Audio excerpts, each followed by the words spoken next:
We're live. We are live. And lit.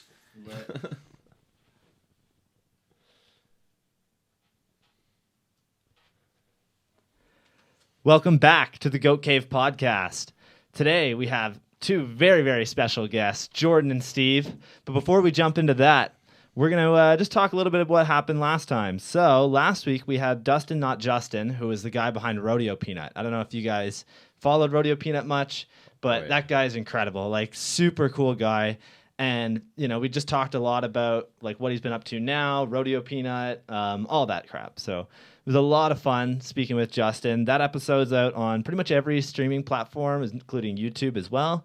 All right. And next week, we have Gabe Truax. Gabe is such a rad dude. He can pretty much ride anything. I mean, you guys know Gabe. But, you know, it's going to be a lot of fun listening to him and seeing, like, how he got started in BMX, just learning about inflow, everything like that. So, and then on Sunday, we have one of the greatest street riders to ever do it. This guy has sent the biggest and wildest shit, but he isn't shy when it comes to the more tech side of things. His riding is seriously mind-melting, and I'm super excited to sit down with the one and only Zach Gerber. That fucking guy is unreal, dude. Yeah, no kidding. Yeah, he fucking front flipped the Brooklyn Bank Gap, like, over the rail and everything. Like, this dude is fucking wild. So I'm super excited to do that. But this week, our guests for today are the hardest working duo I've ever met. And they are responsible for some of the greatest backyard ramps on the planet. They have built ramps for people like Pat Casey, Mike Varga, and they brought you indoor parks such as The Yard, All In, and Epic Bike Park. Jordan is able to design and build ramps for the average rider and also the best of the best. I'm super stoked to sit down and speak with Jordan and Steve from Rydan Ramp Co. What's up? Hello, you guys. What's up, buddy? Oh, man, this is going to be good. So, with my podcast, I like to typically start out with how you guys got started into BMX. So, Jordan, let's go with you first. How did you get your start? Oh, man, it was... I have a photo of it, actually, of me. I was 3 years old. Classic Christmas BMX bike, pajamas, sitting on the BMX bike, like, Christmas morning, like... And then I remember my buddy just stacking up bricks and plywood, and we were jumping it fine, and then he stacked up, like, 4 or 5 of them, and I'm like, that looks so wobbly and scary, and he just sent it off this thing. And then, yeah, that was it for me. Like, I was like, holy, that was... Hooked. I'm hooked now. And then from there, it was just, like, building dirt jumps in the forest and just kept jumping stuff. And finally, I don't know when it was, like, high school, I finally went to a skate park, like, Rampage Skate Park in Toronto. And that was the first, like, skate park I went to, and it was just, like, hooked from there. Wow. But, yeah, it was all dirt jumps and, like, just little jibs and little things, like, as a kid. Didn't really know what BMX was, but yeah, I feel like you can, right? Like, yeah, exactly. I feel like, you know, a lot of BMX riders have the same story that, like, you know, when you're young, you're putting bricks in a piece of wood, and, like, I don't know if you guys have seen that painting that Crandall did, like, but it's a cinder block. Oh, I want to buy that shirt on there. He's got a shirt that's got that logo. That is there. Like, such a true thing for so many BMX riders. That's how a lot of us start out.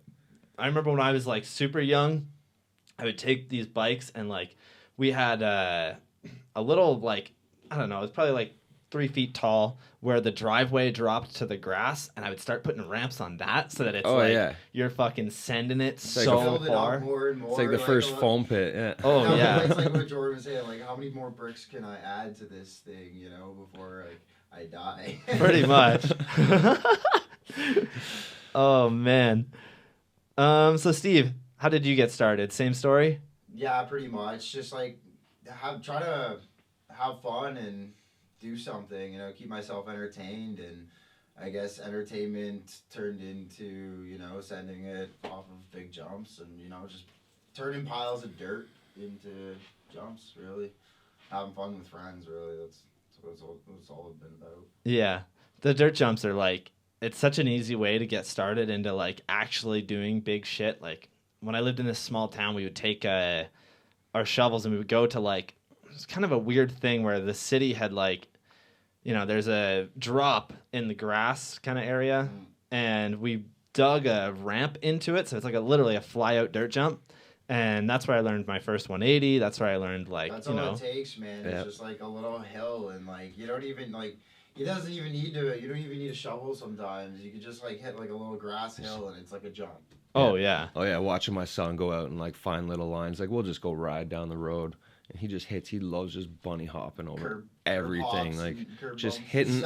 He finds everything that looks like some sort of a jump, and he just pops it. And, like, hell yeah. It's amazing watching that. Yeah, like that's all it was for me. Like just curb cuts and jumping stuff. Like as a kid, that in your son, like being like, man, I was just like that. Like it just like brings you totally back to where you used to be, how you started. Hell yeah. Yeah, even on my way to work half the time, like I still ride my bike in the summertime to work all the time. And, like fucking always, man, curb cuts, just jumping them, like peg chinks on curbs, everything. Like, it's a lot of fun. There's like little kind of spots that I like kind of go out of my way just to like basically hit and just keep going. It's a lot of fun. Like, I don't know. I think just BMX is so addicting, especially for people like us who have been doing it like, pretty much our whole lives. So yeah, basically. Yeah. Let's see. Can you guys remember the first ramp that you built? Dirt or wood, doesn't matter. Let's do first dirt and first wooden ramp that you actually built. Probably nothing great, but oh man, no. I think I have a photo of maybe not the first one, but like an old like my first like quarter pipe that I built. I was like, I'm gonna build a quarter pipe. Before that, it was always just like plywood and like a couple sticks to hold it up. But like the first time, I was like, I'm gonna build a ramp. This thing's gonna be sick. I went out in the backyard. I'm like, how do I trace a tranny? I don't know how to do that. Like, what do I do? Put the plywood on the ground, grab the garden hose, and I just like laid it on the plywood like this. And I'm like, I just like moved it and like, that's kind of close. And then I like traced along the garden hose like this. I'm like, yeah, it looks great. And then I didn't know how to cut it out. Like, I think I used my dad's old rusty jigsaw or something to like gnarl out this thing. And like, I just didn't know how to frame it in properly. Just like put a bunch of sticks in. Like I was just making it up, right? Like, yeah. And then that thing sat in our driveway for, I think it was like 8 feet wide and like, I don't know, 2 feet, 3 feet high or whatever. Yeah. And it sat in the driveway forever. We rode it a bit, and then finally we're like, we're going to put an extension on this thing and like make it bigger. And it was just the sketchiest, like shitty thing on the top, like piece of plywood at the top that just bucked you all weird. Oh, nice. That's always the best, though. And like my bike, I don't know what I was riding back then. It was like a Diamondback or something like. And it couldn't hold up to like quarter pipe at all. It was like folding wheels, like trying to 180 this thing. Like it was so like, this is like, I don't know how old I was, like 13 or whatever. Like, I still have a photo of that thing, me doing a sketchy air on the thing. Like, that's awesome. I don't know where the photo is. If you find that photo, definitely send it to me. I'll post it on Instagram. Sweet. Yeah, I'd love to find. It's in like a pile of like actual like photos from like back in the day somewhere. But yeah. Those things are hard to find these days. Oh, yeah. Oh, man. Steve, what about you? No, it's like the cinder blocks and pieces of plywood kind of thing. But the first like one that I actually like tried to build, I remember seeing something on TV, and it was just like, it was at a skate park, and it was like kind of, oh, you could build your own ramp, right? And just not like taking kind of just memory pointers and like kind of trying to do that and tracing out a sketchy looking, ramp like a radius, and then using my dad's tools to put it together. And my dad was like literally like watching me the whole time, because I was probably like 10 years old, doesn't make sure I don't want to cut a finger off or something like that. But he's not giving me any pointers or anything, like watching me frame it out. And it was, I just used like 1/4-inch plywood, not even, like it was just super thin on top, and it was just a really gnarly steep radius. And first time I ever hit it, my front wheel went through the plywood. Oh, nice. Because I didn't have it like 2x4 spacing, like so far away. The framing dialed in yet, like I hadn't really learned about that stuff yet, right? And my dad obviously is just watching me, like, all right, he'll learn, Yeah, no, I learned pretty good because my front wheel went.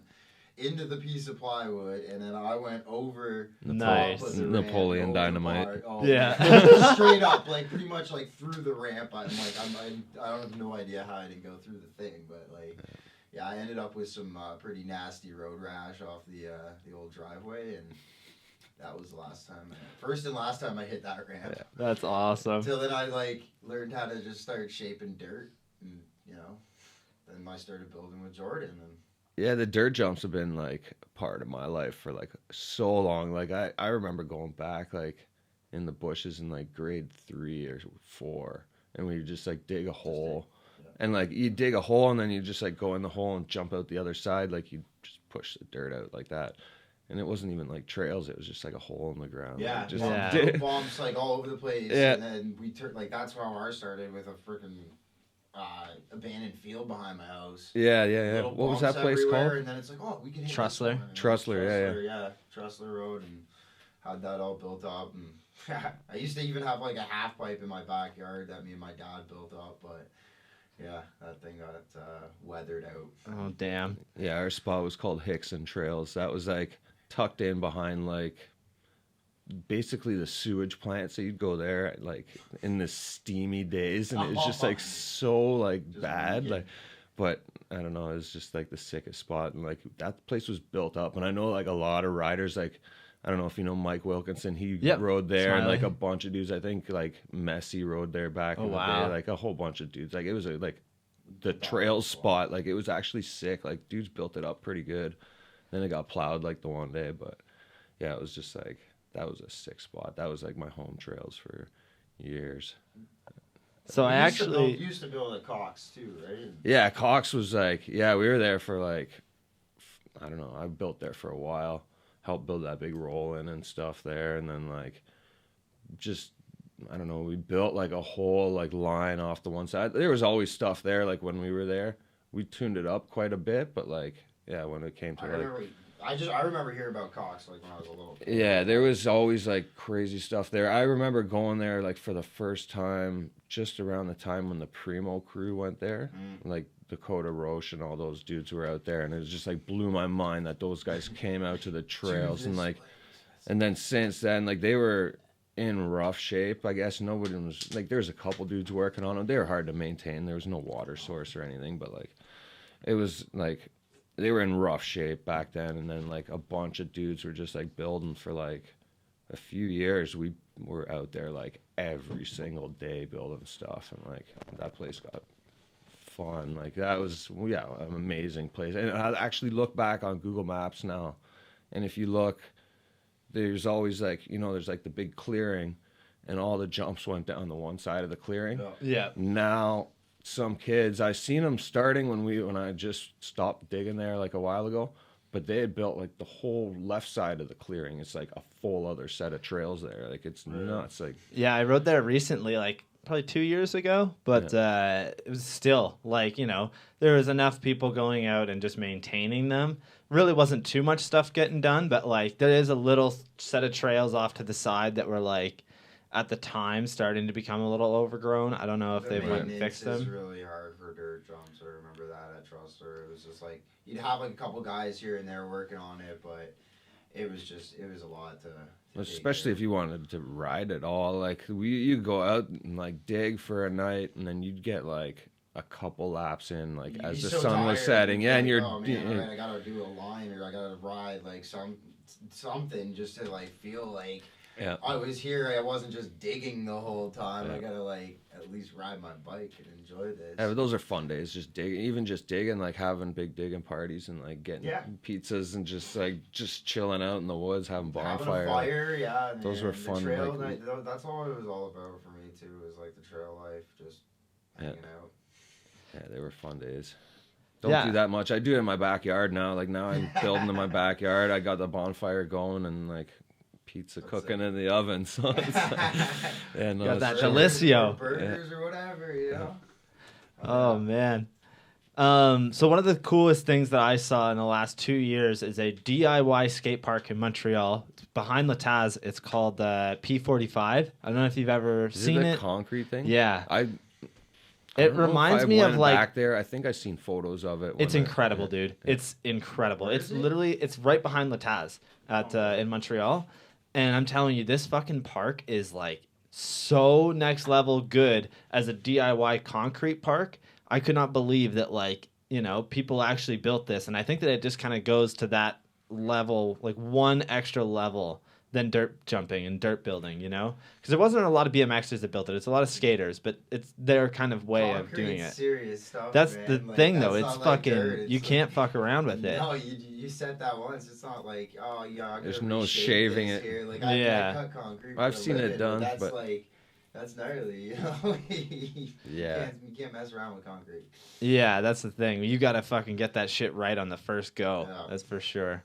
Yeah, I've been wanting to try stuff, but it's like just over my head. Like Thought of it's it. just like I mean, you've experienced it, you've worked in that industry, but it's like I've never like I've poured like a couple things with concrete and like Just that's like out of all I've place, ever just regular done. Like place. yeah, like and it's just like I could not even like It fathom. takes a long time just to get the knack for troweling, right? So Yeah. obviously, I mean, like, those guys that are doing the DIY spots, like it's just having like a concrete background, and then even just a ramp background too, and you kind of just smash them together, and Yeah.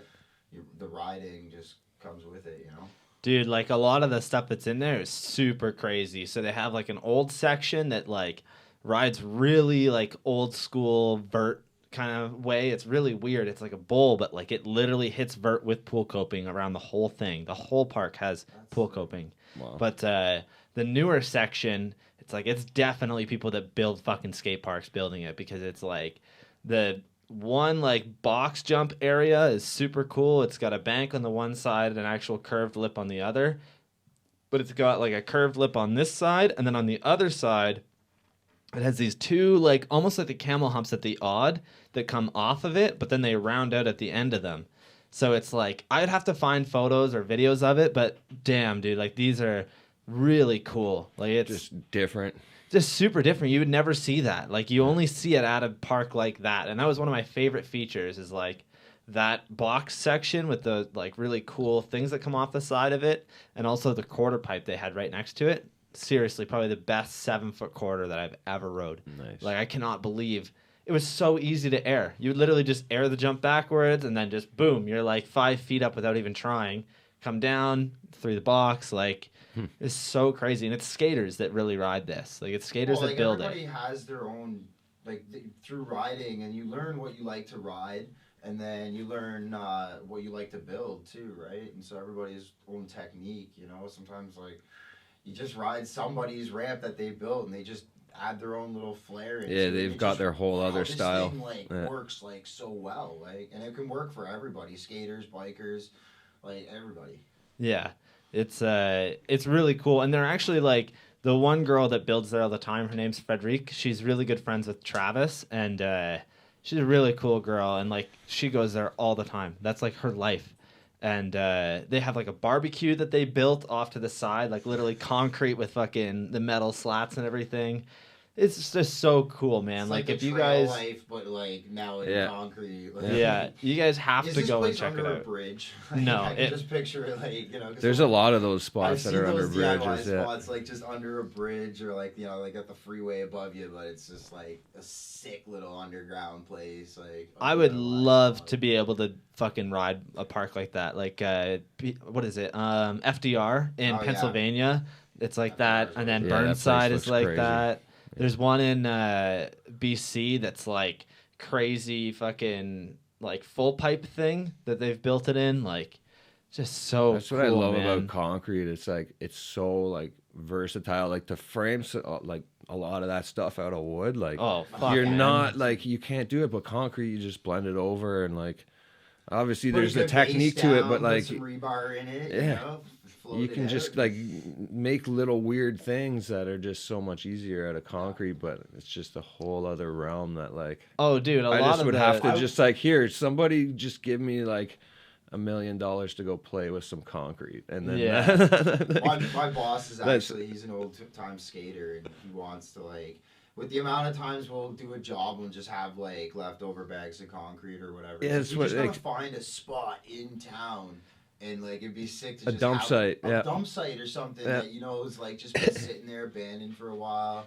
And like, so if anybody knows, and we can just like take a couple bags there. And I've start, been trying to practicing our concrete technique, building. I want to do something in my yard, but I don't know. It's crazy That's because the thing. concrete's Super, expensive like, to throw out. So yeah, exactly. If you mess it up and you have to just like if you have to change it all and rip it out, Especially if you rebar it, like it's expensive, man. It's gonna suck. It gets pricey, but. Yeah, man, it can get really, really pricey. I want to do a DIY jam in town, like really badly. About that. I want to be part of that. That'd Yeah. be sick. Yeah, So I want to do one. I just got to figure out where I can do it. And like, I am so fucking pumped to do it. But like, concrete would be so fucking cool. But I'd need to find somewhere that like nobody cares about that we could go and do it. I've actually been really considering going to the city and being like, look at like, it's nice that we have parks that we can ride, but we want parks that we can build and learn. Like, because you know what? Like, Just think give about us, it this like, way. a big pad and Yeah. to take care of the rest, pretty much. My thought is like, think about it this way. These kids that ride BMX and skate and are getting into this, like a lot of them are really getting hooked and they love it. But what's one more thing that they could learn that would really help them? Like it could benefit their life. Maybe they want to start building ramps or they want to start working with concrete. Like just get in construction in general, man. yeah, Senna's biting at the cord. Oh, like what are you doing? Yeah, there's like rabbits running around here. It's like we're really in a It's almost cave. Should be called the Bun Cave. Well, yeah, just to go on that topic of just like learning and whatnot. I read your questions there. You didn't put anything in there about the Algonquin thing that I've been doing with. I put that in the did bottom you? there. Yeah, there's one. I maybe I put it missed it. We didn't in. scroll down. Yeah, the very bottom one underneath or right above X Jam, which I just put as like a side thing. Okay, maybe we didn't scroll down were we supposed to scroll? We didn't do any scrolling. That's did we? okay. Read the questions, guys, but you don't have to sign anything. Okay, we'll touch on that later. But yeah, like I mean, there is that in place now. Is that program? Well, let's jump into that now because we might as well. But yeah, like you were saying, like where do you learn that kind of stuff? But like they just started this program at Algonquin where you basically it's all action sports, and you learn a little bit about all of those action sports like mountain bike, snowboarding, BMX, skateboard, and all that. And it's all like it has a bit about construction and like facility management and like risk management, whole bunch of different topics about everything like through action sports, even like event planning and stuff like that. They do their own events and stuff like that. So yeah, it's a crazy course where you can like just experience a little bit of everything. And like Professor Bonifacio. I teach I do like a they try and break it into 2 weeks ramp building course where we just like we pick a ramp topic to build and the students just build it, and it's like shop based and no, yeah, that's a sick shop setting. I had to do it. Nice. Classy. Oh man, no, it's like the Algonquin thing really blew my mind that they're starting to do that. Like that's such a cool course, and the students are loving it. Like it's a year. I wish it was 2 years because it's kind of short and a little bit like too like vague. I wish it was more like, I think what they would be sick is if you did like the broad course and then you focused on something else for the second. Yeah. That would be So if you like focused right on snowboarding, you would, then design your course around that. And then, because I know a lot of the guys are like there just for like snowboarding or whatever, or just for BMX. And like, it would be hard, I'm sure, as a student to like be stoked on like building dirt jumps or whatever if like, yeah, I see they were out at the Bros Farm, and it was part of that Algonquin. Yeah, like they do, like as far as the dirt, but it's the same as like I do 2 weeks of ramp like construction, and then Steve Moreau and Josh Bros do like 2 weeks of like and dirt jump. The dirt jumps there, okay. And they do like stuff at the local ski hill, and then Okay. mountain bike stuff, and then in class they're in like all these different classroom settings and stuff. So it's a crazy like 1 year course. That's a lot of information trying to like jam pack. That's what I'm saying. It's you can be vague in certain spots because you really. And a lot of it's weather have to dependent. narrow down on. Yeah, and a lot of it's weather dependent too. So Oh, like yeah, if for you sure. show up and it's like it's rained out, then like they don't get that day, or they have to make it up. So it's hard to pack it into a year, I guess is my point. Like Yeah. I wish it was a 2-year course. That'd be sick. I wonder if they have anything to do with photography or filmmaking. Because that's like, it is such a big part of it. I know that it's like, could be pushed aside as That like would its be own that course. would be a cool little aspect. That to should have into it. absolutely, like if they were going to do a 2-year course with it, that should absolutely be involved with it, is like how to make, you know, photos look good when it comes to BMX, or how to film certain things. You know what I mean? Because I think that would be like such a cool. Yeah, I don't think they have anything. Even to like do the with that. editing and stuff. Like myself personally, when it comes to editing, I fucking take just as much time to film and then edit everything. Like I literally spend the amount of time. If I'm out filming one clip that lasts 7 seconds, but I'm out for 4 hours, I will sit at the computer for 4 hours making sure that it's perfect. It sounds so dumb, but like that's how Space Goats turned out, man. That's like I spent so much fucking time. I literally every day for like a year and a half was at my computer for at least a minimum of 2 hours a day, like just working at this stuff. So it turned out really good. That's my thing, I guess. Yeah. But- No, I've done a lot of editing, and you get in that zone where you're just like, this is sick. And it's hard for me, I mean, mentally to get into that zone with like kids running around and all that. And it's like hard to focus on that. But like, yeah, like I have so much footage that's just like sitting there that I want to edit. And it's time consuming. It's right? Like, very time consuming, especially like I've done stuff with, you know, tape as well as like P2 cards and HD stuff. And like when it comes to the tape stuff, it's fucking impossible, man. It takes so long. I like can't do any editing. I don't know how you do it. Just throwing that in there. Like I have like hours of footage probably from my GoPro, and like I don't even like take my GoPro out anymore because I can't even edit it. I can't. It's like you got to know a lot about. You got to know what you're doing. You got to know a lot about computers, and it's like it's not just basic knowledge. Like it's the patience for me. Like I mean, yeah, I can put the clips onto my computer, like the stuff that I film, but man, there's no like I go like if I went to edit, like you tried to teach me some stuff when we were living it all in, but like. It's like, man, I it's can't believe very complicated. He knows what he's doing when he's. It's just like the CAD programs that I use. Like you can get on those things and learn the basics of them in a couple hours, and then you can be in those things for like 15 years and still like holy shit. There's this, you can do this with it, and like it's crazy. Same with the editing. Like you'll never know it all. Like, well, that was like a big thing when it came to Space Goats. I was like doing all the animation with keyframing. So basically with keyframing, you're moving every single piece one like frame at a time. And with my animations, I did it 30 frames a second. So for every frame, there's like every second literally has 30 different frames that you have to move. And I learned this all on my own. Like with editing, I really like I went to a Comtech course in high school, but I got a fucking 51 because I just didn't care. I just didn't do anything. I literally just fucked around the whole time, didn't pay attention. And like, you know, for me it was one of those things where I wasn't interested in what they were teaching. I wanted to do it my way. Yeah.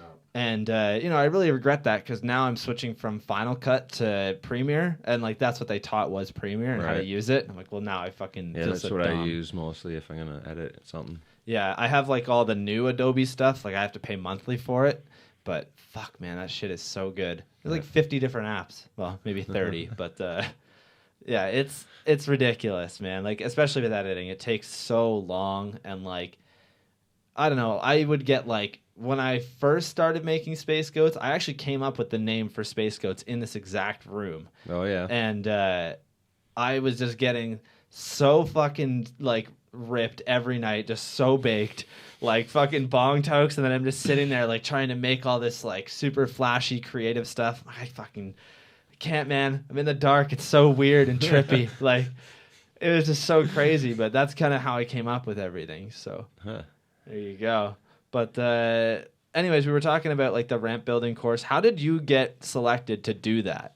Did you kind of hit them up? It was just actually just word of mouth. Like Steve Moreau, like we've built. Steve here's worked with him a couple times. The amount just of with me. Steves that There's just too many Jordan Steves involved. has working with him involved in Rydan Ramp Co is insane. Yeah. There's too many to think. On the one project, there was 3 Steves. Yeah, and me. So I was just like Steve 1, Steve 2, Steve 3. Like it was insane. Like Steve, I just like Steve, first Steve, whatever. Like then there was Moreau, and then there was Moxley, right? Moxley, yeah. Like it's just like how many Steves you got? Like how many Steves? So yeah, Moreau basically I guess he had ties to the college at some point. Maybe through the Petawawa dirt jumps. I'm not sure. I'm not going to go off on that. But he knew the college, and he had basically been set up with the dirt jump, like, gig through that course, right?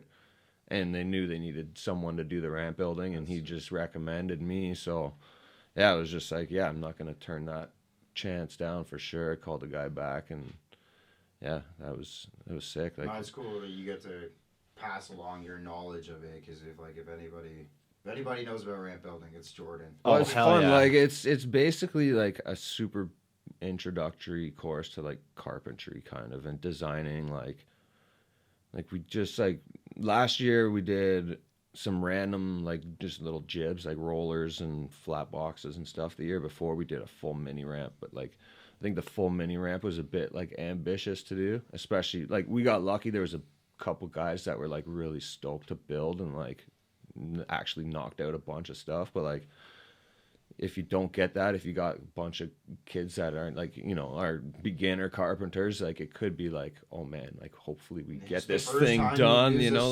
like but yeah, like I mean everyone was pretty good. There was definitely like a bunch of people that had never touched tools before, like, and wow. Like that's crazy. it was sick because like you got to give them that little bit of confidence to just cut a piece of wood, and like that was like a big deal for them to cut a 2x6 or like, you know, and it's not everybody does that. Like not everybody's used to using tools, and like thankfully no one got hurt. Like it's sick. Like you got to teach all the safety stuff too, right? Like I've been working with tools like my whole life, so like well, yeah, you get to know that stuff. Like so much. Well, I remember how many safety meetings we had at All In building that place, man. There were so many safety meetings. Well, I mean, the amount of times you forget to wear your hard hat, it was. Oh yeah. Yeah, we would go outside and have to make sure that we got really, really safe first, and then come back in. Yeah, but no, seriously, like that stuff it's dangerous, man. Like no, it absolutely is. And if you're not confident with the tools, like I'm sure you know, Steve, you can get really like messed up. Like oh, yeah. You got pretty wrecked the other day, like with your hand with the drill, and like not the other day, but like a couple of years ago or whatever. But like, yeah, that shit sucks. Like, oh, dude, I think that if you work with those to be tools, honest, that was a 480 volt core drill. Yeah, well, yeah, so like it's a little bit different. But no, but at the like same it's time, any tool, like if you don't know the basics to it, and then like Jordan's saying, like trying to teach that to like getting a group of people together, and it's like kids really like, yeah, all right, we're gonna build this, all right, who's used a drill, and only like half the class puts their hand up, you'd probably be like, oh, what did I get myself into here? But no, it's chill. Like you got to know like what people are comfortable with, and like there was guys in the first year that had built skate parks and like ramps before, and like they were like stoked to like help other people. So like you get that vibe, and they were all friends. Like by that time, like they'd already gone through like 6 months of the course and were like buddies. yeah. So like they all like just worked together perfectly. They all knew each other's role in like the group or whatever, you know. Like that's sick. so it was a sweet like. And now it's been 2 years, and I'm going back in I think April or March, and that's do the awesome. third year. Yeah, it'd be sweet. Yeah. There's a what was I gonna say? When I was learning how to build ramps, it actually was with you at All In. I gotta say, man, you're a good fucking teacher. I know I didn't do too much, but like you really did, you know, teach a lot that was like super quick, super fast paced. Okay, go and get this done. This is how you do it, and like it worked every time. So man. That bowl is like incredible. I can't believe that you got so many people that had no fucking clue what they're doing to fucking build this crazy like professional level fucking bowl. Yeah, it's crazy how many hands actually. Like I think back at it, and like We had like 15 there was a lot people. of people helping out on that thing, like shooting screws and putting like. You never knew. It got who was gonna done be there to so help. quick. Like it would always be different people, Yeah. right? Like one day you're like teaching a kid just throw some screws in this. Yeah.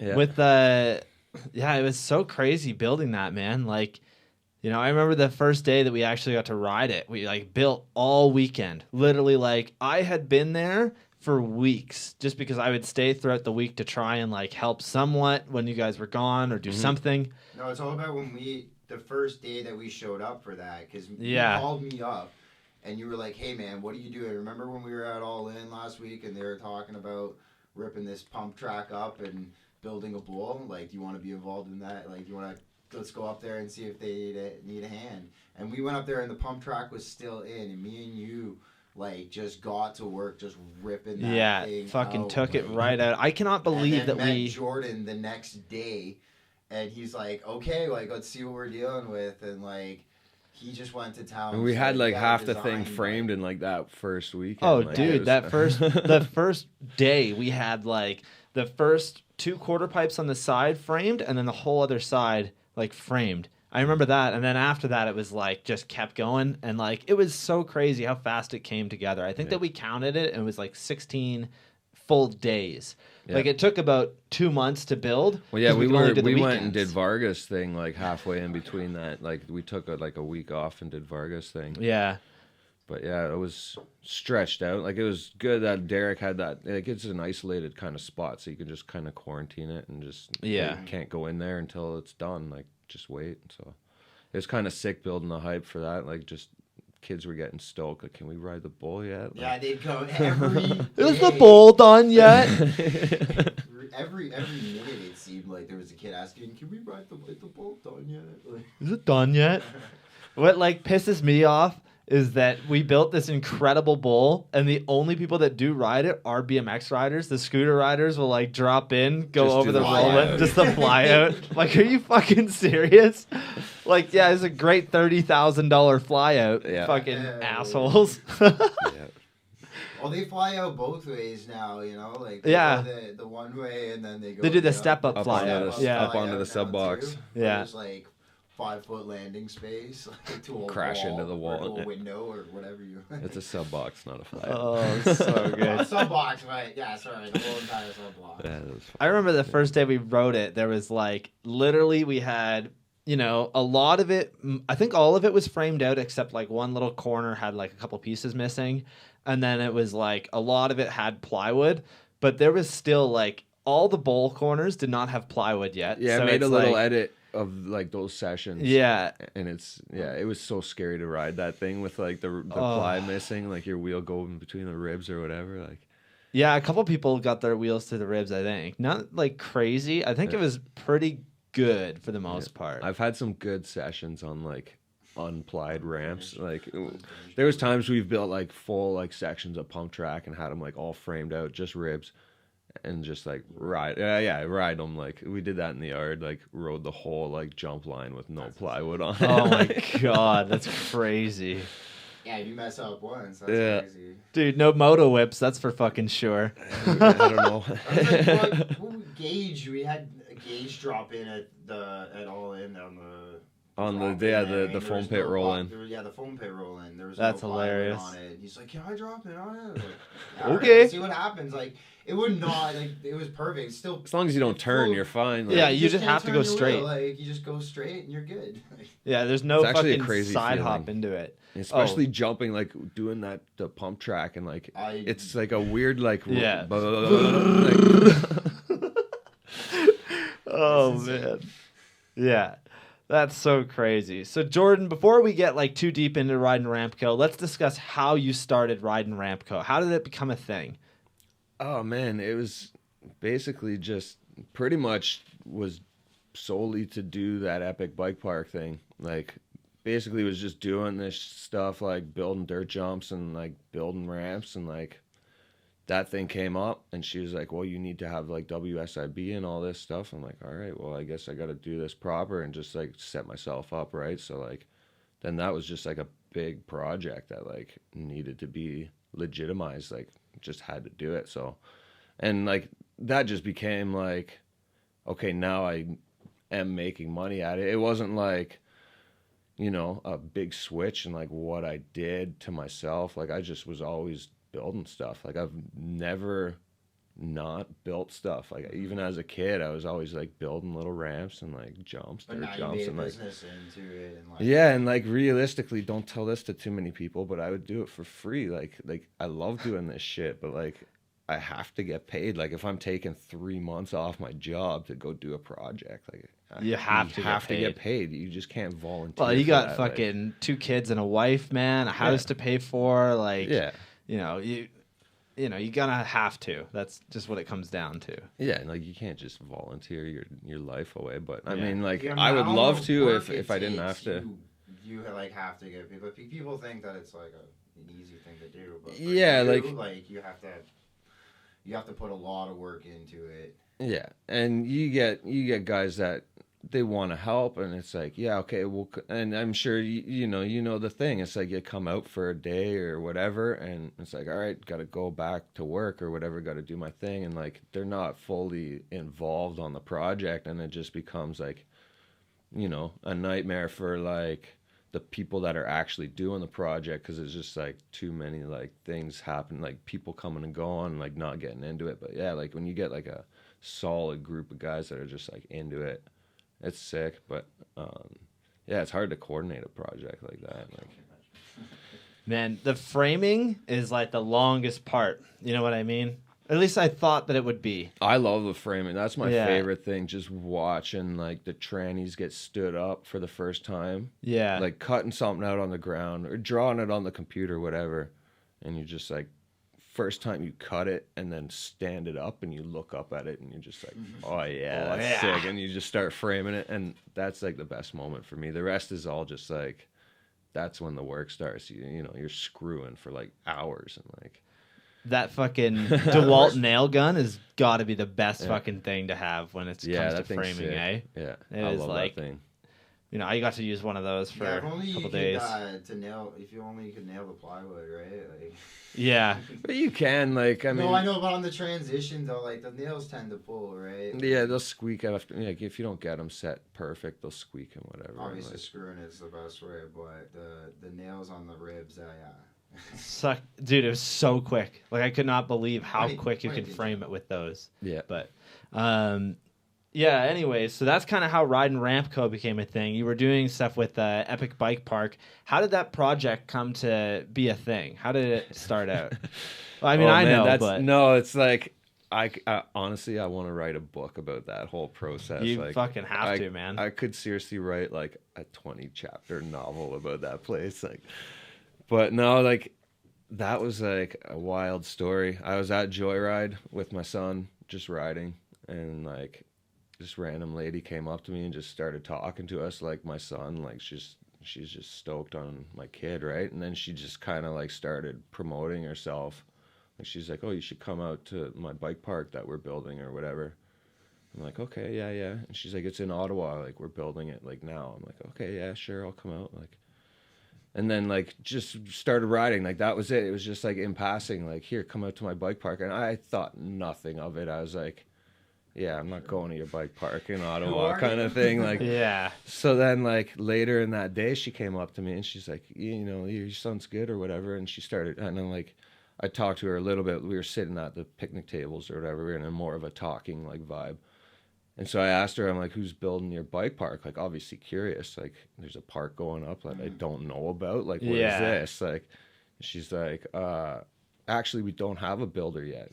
Like, and I'm like, okay, crazy. And like, Come out to my park. well, she was at Joyride, like scoping it out and like measuring shit and like, no, like she Don't mind like, me. No, seriously, her like there was like a bunch of people there. Like they were on a legit like business trip. They went to like the wheel mill and like a whole Oh, bunch wow. of like they went to a maybe not the wheel mill. I don't know, a bunch of different parks in the Raised. States. Raise. And then they came back and they did Raised. Joyride, and then like they were just like ready to like do this thing on their own without really knowing how to build ramps or whatever. But like then yeah, they were just like, yeah, we don't have a builder. And like I was like, well, I know how to build, like I could help you out. Like I'll come, you know, like I just offered myself, you know, like I didn't, this was before I had any kind of building experience, like professionally or whatever, like, and then she's just like, yeah, okay, like, and she like celebrated. She's like, yes, like we found our builder. I'm like, okay, fuck it. And like,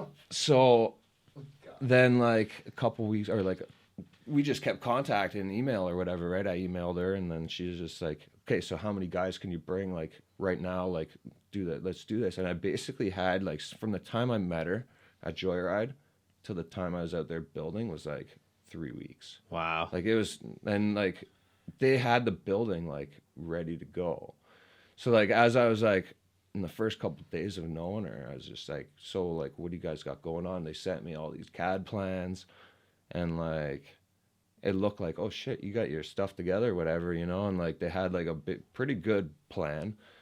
And then I'm looking at it and I'm like, whoa, this is like not gonna work. Like, but they had already gone through like all these city things, like where like certain locations are gonna be, and like fire code stuff and their access and stuff. So like they had a plan in place. And then it was like, we need you to build ramps and like in these certain zones that we've already delineated or whatever. Like, so it was like hard to like fit into their space that they had already like created. You didn't have like the open design. Like you could have made that place amazing. Like it was sick to ride. Like I rode there a couple times. Like, but yeah, like it was. There was definitely stuff that could have been laid out a lot. Like, and realistically, we went into an empty building.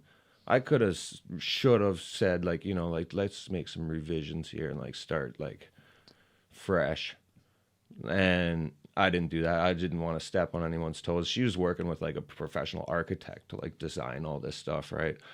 And it was just like I just wanted to be there to help. And then it turned out like I was basically the project manager. Like, yeah, like show architect doesn't know anything. Yeah, I'm actually glad I was never like, because I didn't even know Jordan at that time.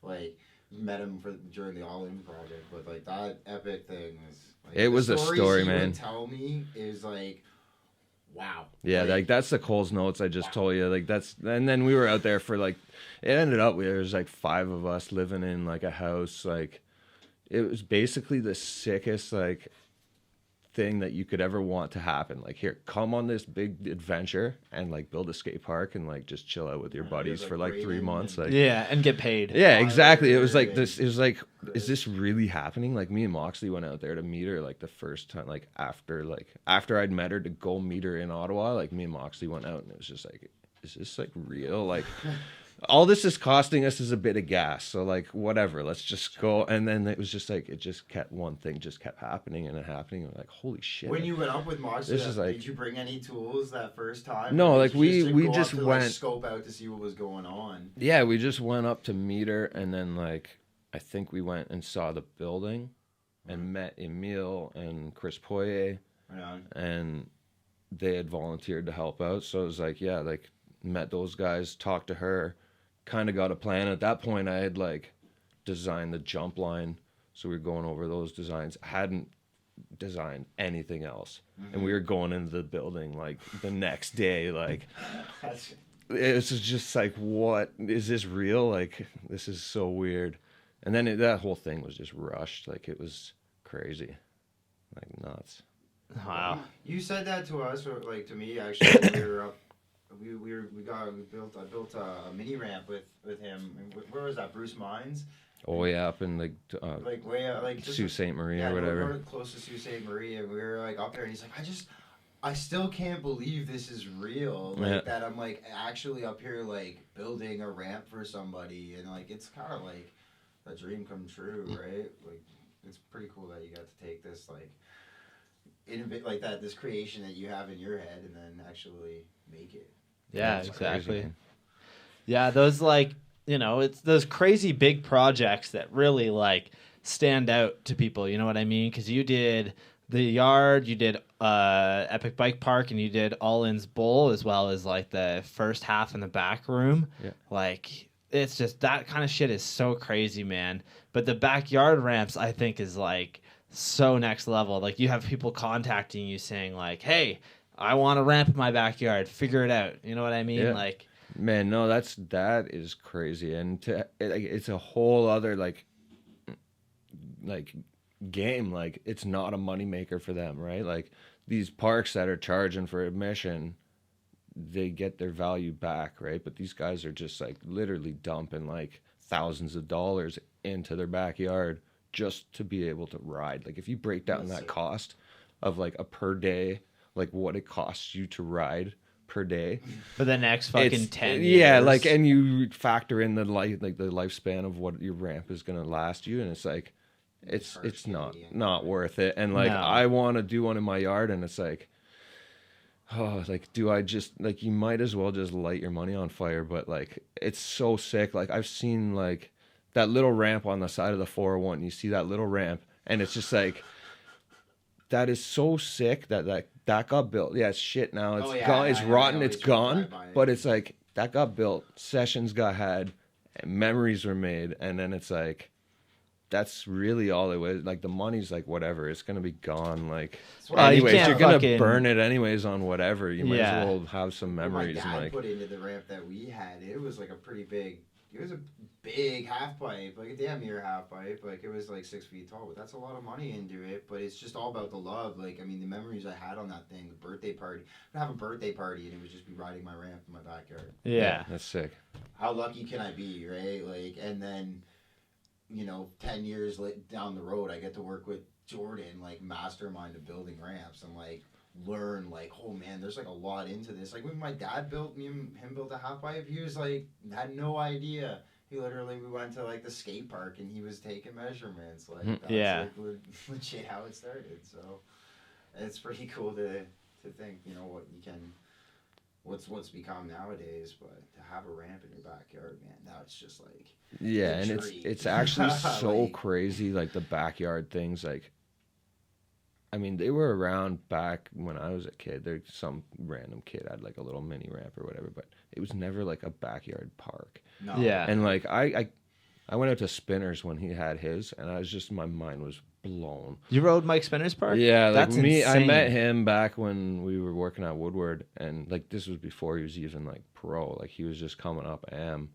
And like, I actually like helped him out. Like, I covered his one shift. He was like late, and like, he was supposed to be at the park, and I'm like, stayed there for like an hour late, and he came like late, and he's like, yo dude, like, sorry man, like, whatever. And like, so that was like how I met him, and then like knew him through Woodward and stuff, and then went to work actually for my full-time job in Florida at the wind tunnel down there, and then couldn't resist going to Spinners. Like, it was right up the road. Like, messaged him, and he's like, yeah, come by. And I went out there a couple times, and yeah, like, that place blew my mind. Like, the amount of like square footage of like ramps in his backyard, like, that's probably bigger than like 3 of Varga's, or like, really, yeah, like, it was a big setup with foam pit, resi, like, everything, like, so much stuff. And I was just like, wow, like, this is crazy. Like, and when I was there, they were actually like building like a little extension to the foam pit to like make it steeper or something, and like, or maybe mellower. I don't know what they were doing.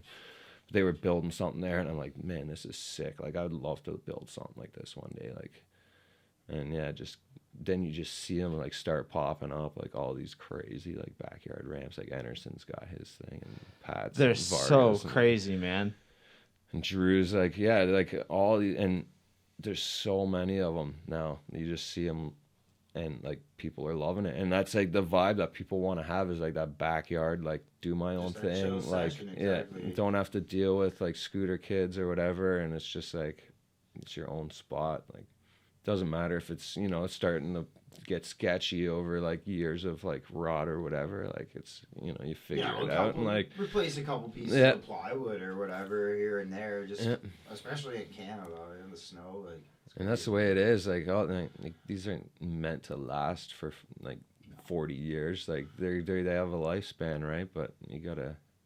It's kind of nice that way though too, because it's like with concrete being how long it lasts. Yeah. It's literally, you can't change it up. But like this backyard ramp, you ride it for 10 years and maybe a little bit longer, and then you're like, okay, it's going, to shit. It's rotting out. You can change it up. Yeah, man. we're gonna rebuild this anyways. We might as well make it Change different. it a little bit, like make it different, right? It's not like it's like there for a lifetime, right? Like, yeah, I totally love that fact that you can like adjust wood things. is always and, like, about like you can unscrew some pieces and then build it a different way if you really wanted to. Right? And I always had this, like, talking about dirt and wood, like I always had this vision in my mind, like, oh, it takes so much longer to take down a wood ramp and rebuild it, like for a couple inches. Like, you could just like shovel out a bit of a dirt jump and like change it. Like, no, man, like when you really want to redo a landing out of dirt, you got to spend like the whole day like shaping that thing. You don't just go and just scrape it down a little bit lower, like it doesn't last for like either. That's and like once. like you could change a ramp in a couple hours and you're done. There's a finish line. That's one thing about dirt. There's never a finish line. You're never done, right? Like you gets torn up and you got to go fix it and then like there's never a finish. Even when you're building, like you could just like. The finish line is when it's too dark to see, and then you're just like, "Fuck this day, like no more." Oh man, that's you built a fucking mini mega ramp in a kid's backyard, did you not? Yeah, Steve helped me out with that. That was so crazy. Yeah, that was a nutty job. Like he just basically said, "Yeah, we want a big sender booter." Like, yeah. So gnarly. It's literally Dylan Morrison is a pretty crazy kid, though. Yeah. No, well, he was getting into those big like monster dirt jump jams and stuff like that. So those jumps are like, I don't know how tall the lips are. They're probably like 12 feet tall. Wow. And then the landings are like the side of a building. Like, it's so crazy, man. Yeah, that was a pretty cool thing to be working on. Yeah, it's like just looking at it on video doesn't do it justice, and I know that for a fact. Yeah. Like, you can see how big the lip is and then how fucking long the landing is and like how tall it is. It was Holy like shit. built up on like the jump, and then there's actually like a natural grass hill. At Dylan's, like we had actually like designed it to go in like a different spot, and then like at the last minute they were like, oh, we want to be able to park the cars here or whatever, so like we changed it like the day before we were gonna build or whatever. We already had all the material there, and it's like, okay, well, we'll improvise this or whatever. But yeah, like it basically goes down, like it's like a step down, like it drops down a crazy big hill. Not a step down, it's a step up, but then like the step down. It's it's just like it's so far down. Factor in that grass hill. It's insane. I wanted to build like the full like flat bottom out to the quarter, like off the ground, like like real true mega ramp styles, but like they were just like the original plan was just to have the jump and then just go down off the grass. There was never going to be a quarter pipe or anything. Yeah, like, you guys ended up putting a quarter in though, right? Yeah, like you had to, like it was just like the woods came up, so like you kind of had to. But yeah, that just ended up being like, just kind of improvised. But yeah, it worked out. It's sick. It's crazy. Like it's a big ass jump. It's so gnarly, dude. Did you ever actually try and hit it or no? I've never got the chance to hit it. Like I've just like never been like I actually went out there on one day for a session with Rydan, and I was just like not feeling it. No one was riding it. Like they had a bunch of guys there, but they were all riding the little ramp. Yeah. Like I just didn't want to didn't feel like sending it. We were actually going to meet up with Drew, which is like right around the corner. Oh wow. So like me and Ryden went over there. That was our main thing of the mission. They were having a little party at their house, so we stopped by. So yeah, it was like I didn't really want to send it that day. And then like when you're building, you never feel like getting into a session like when you're 14 hours down on a work day. Oh, exactly. Well, I'm pretty like the night that I left, and I know you went back up there to work on it more because it wasn't even completely finished. But when I left, it was already like dark. You couldn't see anything. Like we would work there, just like pretty much you stop working when you run out of light. Yeah. You start work when you have light, and you don't stop. It was cold out there too. Like it was like that one morning we were sleeping like in his RV, like just it was freezing cold. Yeah, oh, probably. It was freezing. Well, I remember when we were doing like all in, you guys would be up at fucking 5 a.m. working till 3 a.m. Like just fucking throwing nails, like getting shit done. And like, I would wake up at fucking noon, walk out. Yo, what's up, boys? All right, yeah. let's do this. Finish at 9 p.m. All right, I'm going to go fuck off for a bit. Yeah, Derek had to have me mention the being late for work 4 hours Yeah. late while living in the back. Dude, the building was so crazy. Like, literally, you would live in this fucking change room, and there's no windows. So, like, my fucking sense of time is just so fucked. I would go to bed at, like, 1 in the morning. I'd wake up at, like, 3 in the afternoon the next day, walk out. Yeah, there was a blizzard, man. Sorry. Like, oh, yeah? You live in the fucking building. No, yeah, dude. No, I've always been like a kind of morning person. I guess like since high school, like I developed like a sense of just like I just get up when the sun gets up. I don't even wake up to an alarm ever. Like I just wake up super early. Dude, I woke up this morning at like 8:45 because Taylor was going to work, and I was so pissed. I'm like, bro, I need to fucking sleep. I'm like, wait a second, they're gonna be here at 11:30. I got so much shit to do. Let's do this.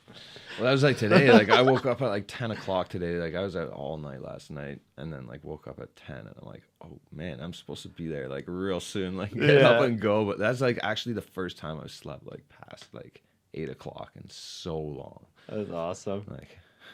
Oh, man. So let's talk a little bit about how the All-In Bowl came to be. So, Steve, we had mentioned this earlier that, Derek and I had sat down and talked a little bit, and then I kind of knew that something was going down, and then I messaged you about coming out. So then that's kind of how we got out there. But when did Derek approach you, Jordan, and how did everything work before we really knew what was going on? Because I knew that he had mentioned... It was obviously way before... He had talked to me and Cam, because me and Cam just kind of like went out there and was like, oh yeah, we'll take apart a pump track. No, it probably wasn't even like way before. Like it came together pretty quick. Like I think after I built Epic, was Epic still open? Yeah, it must have still been open when we built the bowl. it was. So, for people that don't know, that place didn't last very long. But when we were when Derek messaged me at first, it was like probably just recently after doing Epic, and he was just like, yo, like he was the manager of the park. Like he knew he wanted to make some changes. Like he had just like kind of taken over management. I don't know the whole situation, but he knew he wanted to do some changes around the park. I think specifically that pump track was just like falling apart. Oh, it was so bad. Did you ever get to ride it? I know you saw it. I might have rode it once around the loop, and I was there with my son, and like he was just like on a strider bike, and he was actually pretty good. Like he would ride like those Riverside like rollers and stuff. Like he would go around like a pump track, no problem. And he came out there, he's like, I want to ride it. And I'm like, you wouldn't let him. I honestly, I wouldn't let him. Like some of the stuff was so weird, but like, that thing it was actually like there was a bunch of holes in it and stuff. So it was like, it was actually like becoming unrideable. So, basically he wanted to just do something in that front room. Didn't really know what at the time. And then, I just went in, measured the room up, drew it up, and like, just started throwing ramps around and like figuring out what would work. And then we were going back and forth, me and Derek, like a couple times. He had a bunch of input on the design, like what he thought he wanted and like what would actually work. I think we tried to put a spine in there at first.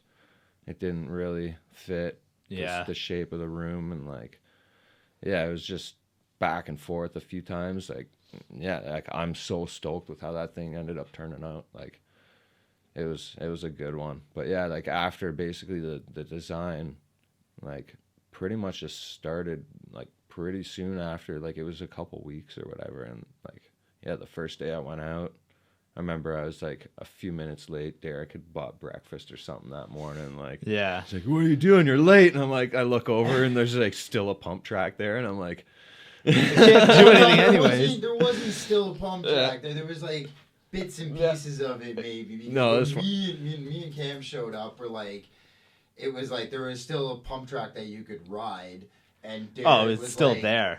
Jordan's coming tomorrow morning. So we got to get the rest of this thing. So this has to come out. And I'm like, by tomorrow morning at 8 a.m. Okay. And it's 8 o'clock at night now.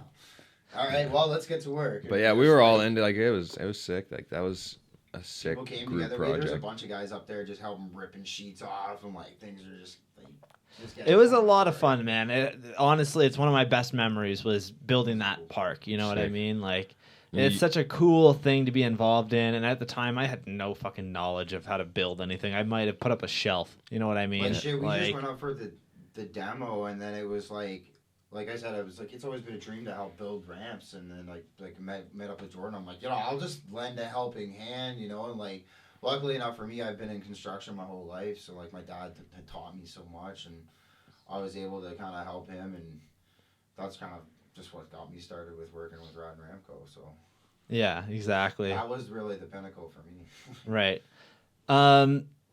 So with that bowl, we ended up finishing it pretty quickly. I think that like the whole design is incredible. Like it's seriously endless for lines. Like it's one of my favorite ramps to ride. Like it's so fun. Steve and I actually we both worked there for about 9 months, or I did about 9 months after. You did about a year, and like that was my favorite thing. Just every morning, wake up, take a piss, go eat breakfast, come over, ride the bull for like an hour before work. Well, when I would wake up before work. There was those mornings that you woke up before. Well, yeah, that's sick that turned into like a full-time job for you guys for a while. Like you got to spend a ton of time out there. Like, oh, it was incredible. It was awesome. It's like such a cool thing. I'm definitely happy that I left when I did because I wouldn't be doing anything that I'm doing now. But I think it was one of the best things that I got to be involved with. So yeah, it's a cool thing to have checked off your bucket list. Oh, of course. Lived at a skate park. Lived at a skate park. And, yeah, it was so funny. When we were building Epic, like a couple of guys like lived in there and they built a fort in like, it was the best. It was a castle. It wasn't even a fort. But like the big, huge foam blocks, like 4x8, by like 1 foot thick foam blocks. Like they were big and like you could just stack them and they would just fit together like perfect. And Joel Bondu and Chris Poirier, like they built like a 3-story fort. Like Joel was in the 2nd story, like Chris so up on top, crazy. and they slept in it for like weeks. Like it was like their house. That's so awesome. And they were just like pumped. They were like, "Yeah, we're living in a skate park. Like this is so sick." Oh man, I can just only imagine fucking Joel like waking up. I know. Like, what the hell? I slept in that foam pit once and all in. Really? Yeah. Actually, I slept in it at Epic too. So yeah, Oh, it is so the dream, cold. like just sleeping in the skate park. There in the foam pit once or twice. Yeah, exactly. Dude, I can only imagine fucking Joel like waking up in the morning. Ugh, all right, let's do this. Jumps on his bike and quad whips something. Yeah, quad whip air right away. Like, fuck you. Dude, if anybody's ever going to do bar spins to get your morning started. Yeah. If anybody is ever going to do a hop double whip on a bike, it's that kid. Has he not done it yet? I don't think so. Like, straight up hop on flat ground, I have never seen anything of it. Circus. I'm sure he could figure that out, though. Those guys have crazy flatland sessions and like their little practice room. Said, I remember me and you always talked about it too. Like, if anybody's gonna hop double whip, so like, call him it's out right fucking now, Joel, man.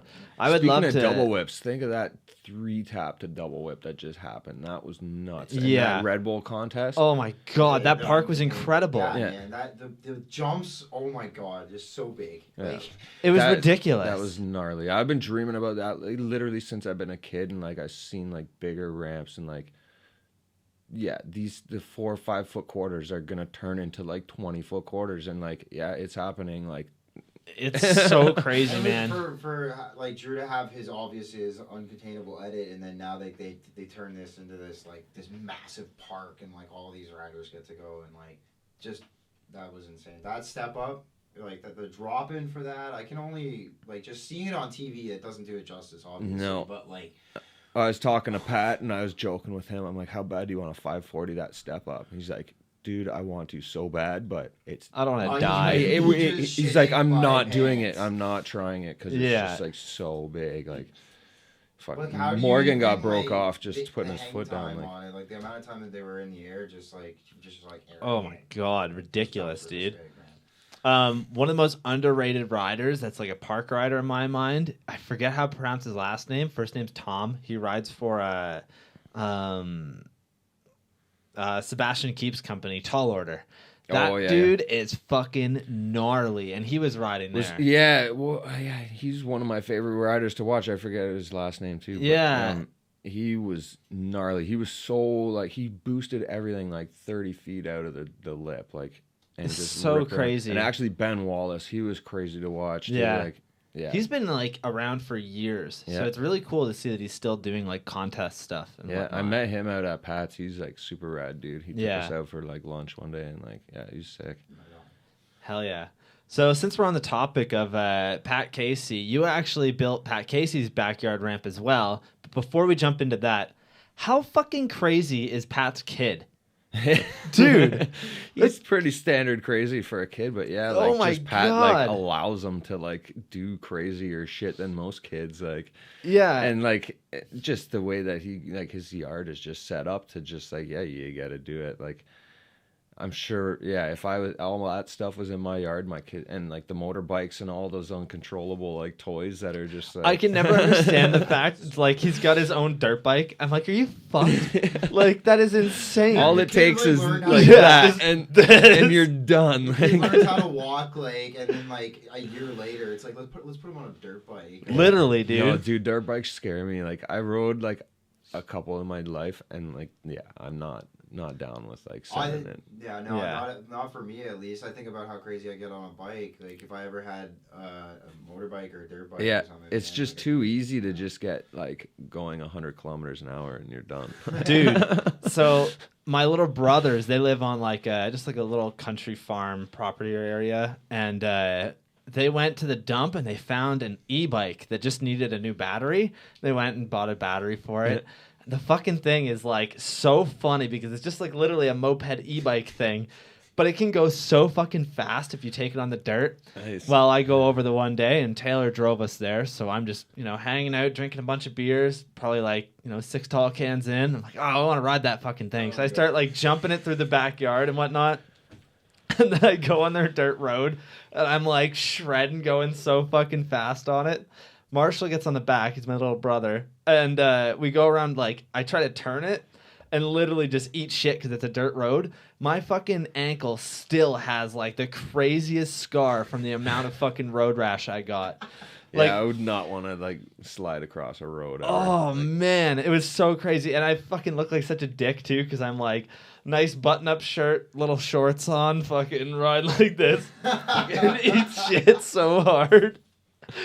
Oh man, they ended up wrecking that thing, but that was my favorite thing to fuck around with, is that e-bike at their house. It was just so dumb. My wife, we bought a little scooter for her, like to get back and forth to work. It was like a 125, like it had some guts to it. Like like you could get it up to like 90 kilometers an hour if you really tried. Like, and the thing ripped. Like, it was fun to rip around, but like, I'm not trusting myself like on a dirt bike or whatever. No.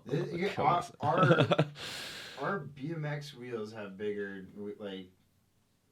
our BMXs have bigger wheels than those little scooters. Oh, they do, and man, that thing was so twitchy to like.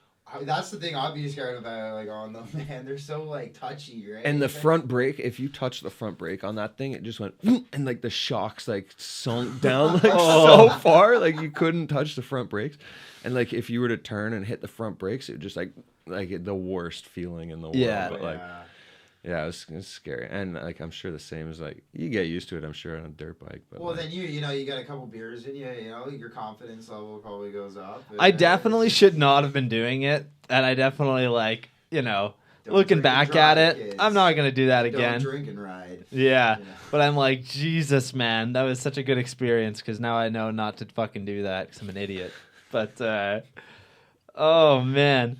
So let's talk a little bit about Pat Casey's ramp. How did that come up? And was the ramp already, like, half of it already there, or did you start from scratch with him? Yeah, no, it was already there, and he just basically, after talking to Varga, was just like, yeah, come out and, like, make some little add-ons, and, like, that turned into, like a Well, little you bit ended more up than, building it into like its own thing because before it was Yeah. really just a spine it was ramp just- with a box it's jump, pretty right? much the same as like what Varga had. Yeah, Varga basically based his off of Pat's, nice. and then yeah, like Pat just added like a bunch of stuff off the side of it. But like, yeah, that was nuts. That was fun.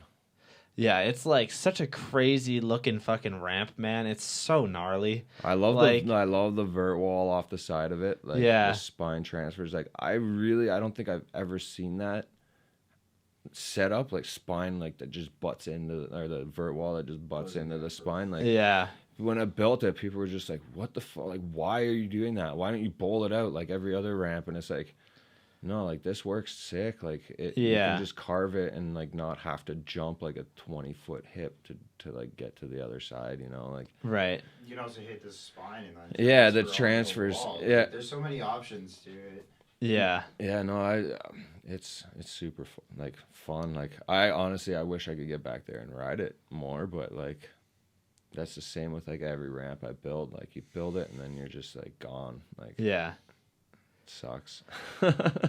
Pretty crazy, man. That ramp is incredible. Like, if anybody hasn't checked it out yet, but Pat released Dream Yard 3 a couple of years ago, right? Yeah. Yeah, and that video was insane. He did like a Just the fakey. Instagram edits he does. Check it. Oh, yeah. Check out the there's 3 ride where like him and Axel Hodges and I can't remember the skater dude, the 3 of them on the ramp, and they just like do like a triple session on the ramp with like a dirt bike, a skateboard, and a BMX, Yeah, and they just like intersect everywhere on the ramp, and it's just like It's so cool. this is nuts. yeah, dude. But yeah, dude, there's It's like, and you know the ramp's strong when he's like, this guy's he's got dirt bikes on it all the time. Like, Oh, just yeah. doing stupid shit on his little pit bike, Yeah. right? But like, you know the ramp's strong, man. Oh, dude, for sure. So something that did happen while you were at Pat Casey's is you ended up getting a nail right through your thumb. Yeah. So tell us about that and how did that feel? Dude, honestly, it felt like if you just grab your finger and flick it. Yeah. So fast. It didn't even hurt at all. And like, I was just leaning over. It was like, probably, I think it was the last 2x6 to go into the 1/4 I was framing. I Wow. was like up on like a 9-foot quarter, and I just shot it, and it skipped. The nail gun was just off the edge of the wood, so it didn't go into the wood. So it just skipped off the wood and hit my nail, like probably like 6 inches away from the gun or whatever. Like Yeah. it just like drove into my nail. Wow. And I look at it, and like it felt like a flick, and then when I looked, I was like, "Whoa, there's a nail right through." And you got to see the photo. Look, it's in. It's on Pat Casey's Instagram. If you go to hashtag DreamYard3, it's Yeah. in there too. But yeah, like it's nuts. Like it gonna goes try and find it. right goes right through my finger. But it luckily didn't hit like any bone or anything. It pretty much just like went through the skin on the side. So That's did you And- end up going to the hospital for it or anything? How No, did you get like- it out? States? Okay. Yeah, in the so- States? Well, yeah, no, Pay like 30 grand. that was the thing. Like we just like looked at it and we're like, okay, what do we do here? And like at that point, it was like, got down off the quarter pipe. I was sitting. Pat had taken his infamous photo of it. Yeah. And then his dad's like, "What the fuck are you doing, taking a photo of it?" But thank God, like I'm so happy he took a photo of it, because like there's times like that you just like you wish someone took a photo. Like, Oh, of course. and like Did you get that? Yeah, there we go. So then,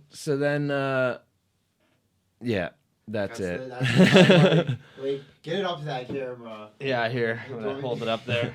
So, anyways, you can see it's just like a smooth nail or whatever. But like, so Pat's dad was just like, "Okay, we're either going to the hospital or like we're just pulling this fucking thing out." So he's just like, "You're not gonna like this," and I'm like, "No, I know." And so I just held my thumb like this, and I just looked and he pulled it out, and I was like, "All right," and like it wasn't bad, like it didn't even hurt. Could you see right through it?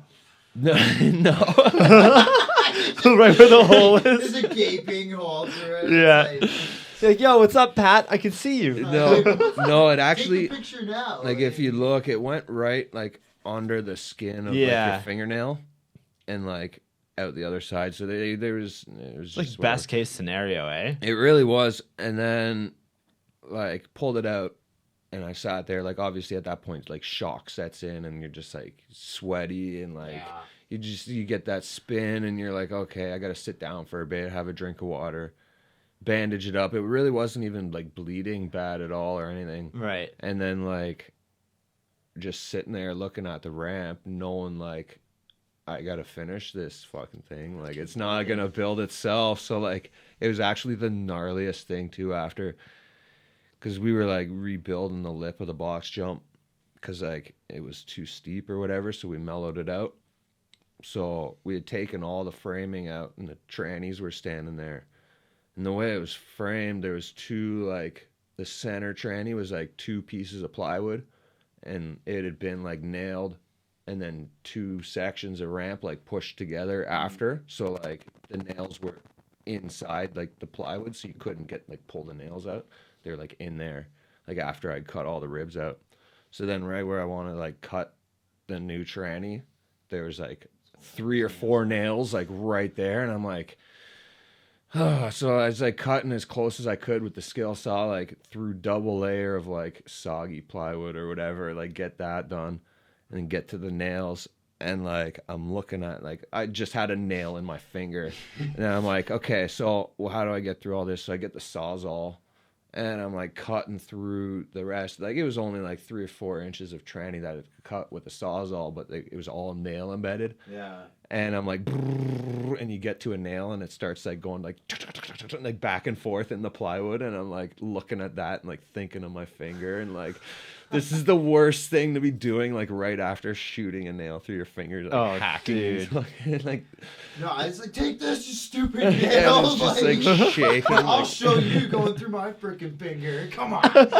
but yeah, like, just took it and like just had to finish, like wrapped it up. Like it was fine. Like it really didn't cause any problems. Like, and actually just recently I was building the hockey rink with my son, and it was in the dark and we were screwing like the boards up and whatnot. And you put a nail through his finger? I put no, dude. I put a screw, like it went through like the 2x4 that I was, or 2x6 in the back that I was screwing into was just a little bit lower than what I thought, and I had my finger there, and it was dark. So like when you put the light on the drill, it lights up in front, but you don't see the behind, other side, right? yeah. And I just trusted it. I just put it through, and it hit my finger, like barely touched it, and I'm like, oh, there's a screw there. So I like quickly like just went to put my drill in reverse and like pull it out, but I didn't flip it, and I like pushed it in farther, and like like at that point I was focusing on the screw, right?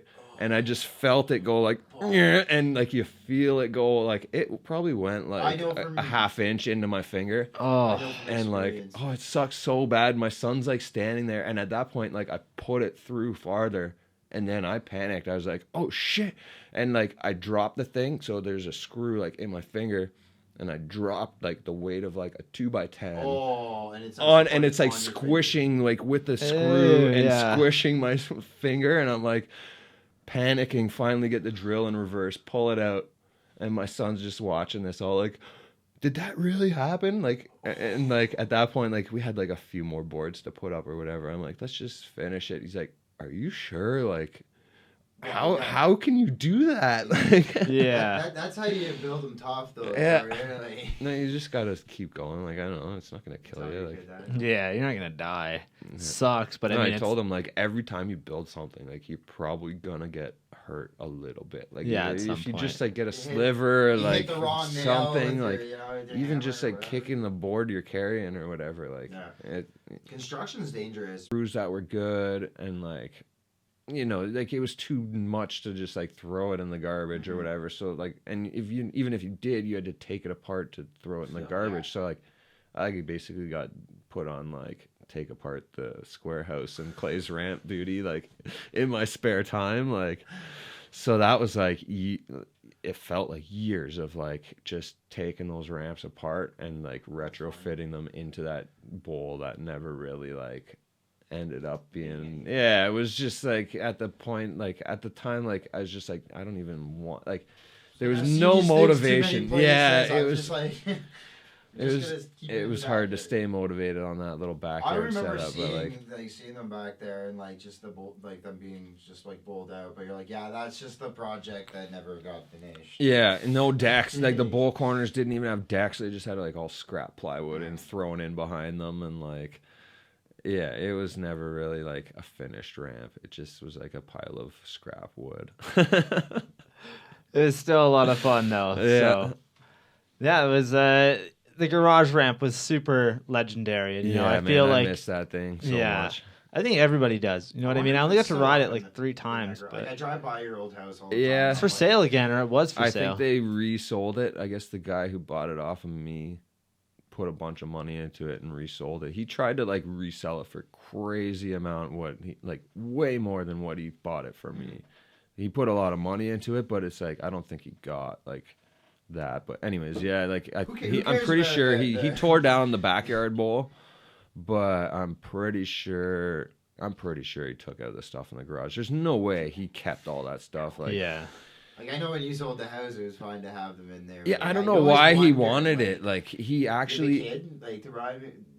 I don't know. He actually asked the real estate agent to keep it. And, like, I was, like, fully prepared to, like... Rip it out. Tear it take it down. out, yeah. And, like, I was, like, stressing, like, near, the last 2 weeks of, like, having to move. I was like, dude, we got to, like, rent a big bin and just pitch all this shit in a bin. And, like, it would have sucked. It would have been, first off, heartbreaking to just tear it all down. But then, like...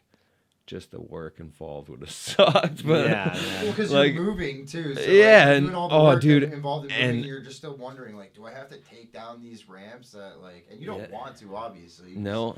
Like, it's memories, right? Those ramps, like, all ramps have memories. And I don't know if you knew the whole story about our move, but we ended up being like homeless after that move. So like that would have been like a kick in the nuts too. Like Yeah. yeah, like that was. You thought you had a house. Yeah, and that you were lined up like after you sold this house. You sold your house, like rushed out of there, but then that house fell through. Yeah, and, so there's just a big kerfuffle in the real estate thing. But then yeah, we were living at my parents for like a year. Wow. Yeah. Well, you got a pretty cool place now, right? So Yeah, I can't I complain. Step Yeah. out for a second, guys. I'll be right back. cool. But yeah, the place is sick now. Like building dirt jumps now. We put a pool in. Like we put a pool in last year, and they dug the hole. And actually, when I moved into the house, when we were talking to the guy, he was like talking about the septic system or whatever, and he's like, "Oh yeah, like I had to dig it out the other day, and it's all clay. Like it sucks so bad." And like the lights in my head were just like, "Oh yeah, like we're building yeah. trails here." So like they dug out the pool and just put all the dirt off to the side, and like it is the most supreme dirt jump building dirt I've ever worked with in my life. And I had like a mountain of it, and I still had like I've built like my whole setup now, and I still have like half of the mountain left over. Wow. Yeah, like I still have a ton of dirt to work with. So like That's incredible. in the next like next year we're gonna build them up good. Probably get rid of that mountain of dirt. Yeah. And it'll be like a legit like trail setup by then. So That'd be awesome. yeah, I'm pumped with that yard. It's getting good, and like I said, I want to put in a wooden ramp, but it's like to dump that money into that is like it's a hard commitment. Like we've had money saved up to like pull the trigger on, and then like didn't do it, and then like started dabbling in the money, and then it's like you find other priorities for it, right? Like it's hard to just like call up Home Depot and just like, here, take my money, you know? Yeah, pretty much. Oh man. All right, I gotta run and take a piss. Do you guys want to talk, or should I throw a song on? Let's throw a song on. Cool. Alrighty. This is Chuck by Illicit. We'll be right back.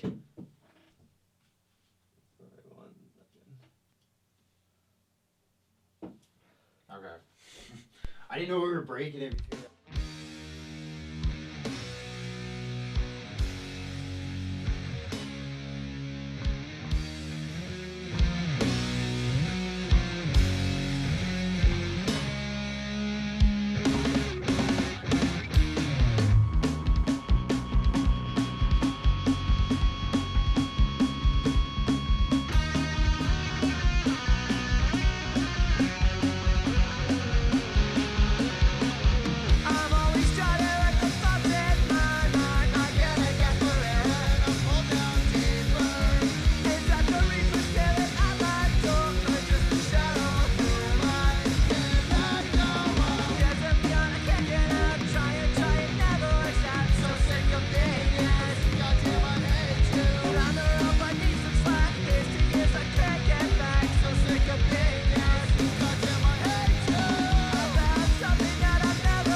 that happened to me yesterday. There's only one thing left to say. This is right, I must be right. I've seen the dark, I've heard the song. There is not a good thing I can say. Don't tell anyone. I made my choice, I'm moving on. In the end, I'm better off alone. There is not a good thing I can say. Don't tell on anyone. Don't tell on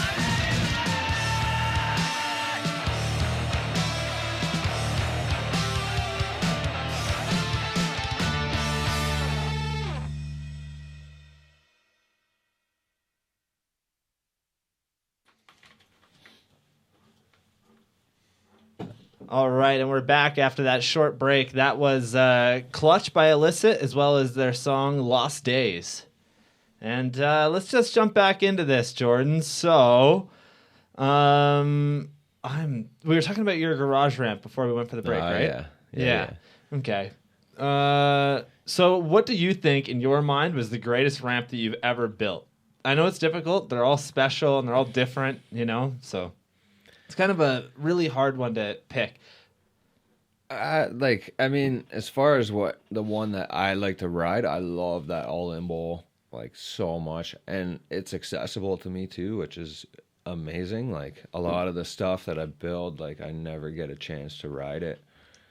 But yeah, I feel like that one is probably my favorite as far as like what I like to ride. I love seeing clips of Pat's place. Like, Yeah. that is like, it makes my day. Any ramp that I build, like if I'm scrolling Instagram, it's crazy how my brain like picks up like, holy shit, I built that place. And like all of that stuff that you're just flipping through, and you see something that you built and you're like, oh yeah, I gotta watch that, and you watch it, and it's like it just stokes you so high. Like that day, like you see like some new clip that like, yeah, and especially like with the riders that I like get fortunate enough to build for, like they're like amazing riders that like, it's not just like learning how to air a quarter, like these guys are shredding these things, and it's like, yeah, like all of them at that point, like seeing anything that I built is just like, yeah, that's so sick when you get to see something. A lot of the guys, like you don't see it. Like I've built like that little mini ramp that we built. I never have seen any. I've seen maybe one clip of those kids using it. Mm-hmm. It might just be they don't do it. Like they don't post shit, or like they don't like, maybe they don't ride it. I don't know, but like, yeah, like a lot of the times, like they're just, you see these clips of like these things getting used, and like that in itself is like, that's the payment for me, is like seeing that happen. Yeah, it's crazy watching. Seeing like Varga throw down on his stuff, and then it's like, man, like, you just, the memories come back to like when you were working on it, right? Yeah, of course. Oh man, that was a fun time. Like I remember helping with that. Like, well, Varga did a fucking 1260 on a ramp that you built. Yeah, like that's the thing. Like dudes are breaking records on stuff that you like, you help them. So crazy. Like, yeah, it's gnarly to watch, and like the dudes are progressing into like the world's best like Olympic athletes. Like you've provided them like that spot to kind of like do their thing. It's crazy like to watch that stuff happen. Like. And it's like, it's all on them. Like they're the athletes, like they're the guys doing it. But like, it's so crazy to be like part of like, they call you up and it's like, hey dude, like I got this idea. Like we were talking to some other guy, like I got to kind of keep it on the low, but like you get a call and it's just like, I got this idea. Like I need your help. And it's like, okay, yeah, I'm on board. Like, let's do it. Let's make it happen. Like, and then being just like crazy, insane riders, like, yeah, just like, hell yeah, like this has got to be good. Yeah, no, like, and you know who you're working with at that point. Like a lot of these guys, like you see their numbers show up on your phone, you're like, what the fuck? Like, seriously? Gonna Like, be building stuff. yeah, like, this Well, is even crazy. when we built Varga's ramp, and then he was like, "He brought you back in." How not even that long later? It was like, what, 8 months after, and he wants like he built that extension step up. Yeah, like, oh yeah, like, I've been back to Like, Vargas a bunch of times. Like, and then he has that side yard too, where he has his dirt jumps, and then that massive drop Yeah. in, and he slung up crazy walls. yeah, he actually ended up tearing that That thing's thing. down, He yeah. tore it down. Like, he ripped it down with the bulldozers. But like, yeah, we were back there building the wood setup for him to hopefully try that big spinorama, but see what happens with that. He hurt himself on it. Like, that's how he hurt his shoulder trying that. Damn. Yeah. No, I know it's crazy. The guys are pushing that level that much, but it's like the impact it puts on them too, right? Like you don't It's see him insane. ride for a bit because he got hurt. Right? Yeah. He's trying Oh, to of do crazy course. Shit, like on that ramp. Yeah, and that's another thing. Like, the liability, like, it's crazy to think like these guys can seriously hurt themselves on something that I've built, and it's like to think about that aspect, and especially in the public, like when you're building public parks, like you really gotta make them good. Like, you can't just have like shoddy stuff that like people are gonna get hurt on. Like, Come back I don't to know, like- remember the Ingersoll ramp. Oh my Man, God. There was like screws sticking out, and like this was before was they so did it, slippery, but, too. like, just like give me a drill so I can fix some of this stuff. yeah, Like, and I mean, now- even at that, like, there's the maintenance aspect, which is inevitable for like wood ramps, but like. these guys But are like, doing kids big are stuff. hurting. Yeah, Yeah. kids are going huge, Yeah, and you're like, doing it big doesn't stuff matter on if there's it. a screw coming out. If No. you're trying at 1260 and you're eating shit, like, the screw's Yeah. not gonna hurt you. You're gonna get hurt.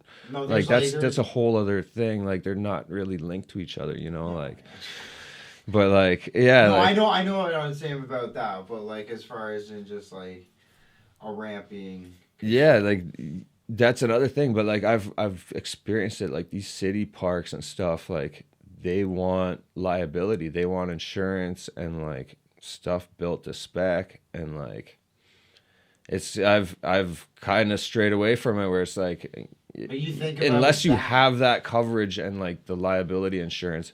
It's one thing, I guess, when you're a private business in a skate park, you kind of take on that liability as that operator. But like, when it's a city, it's kind of got to be like good for everybody, right? Like, it's a public thing. Like, those city parks are crazy that they're putting up these days, like the dirt ones, and like, it's crazy that they're allowed to.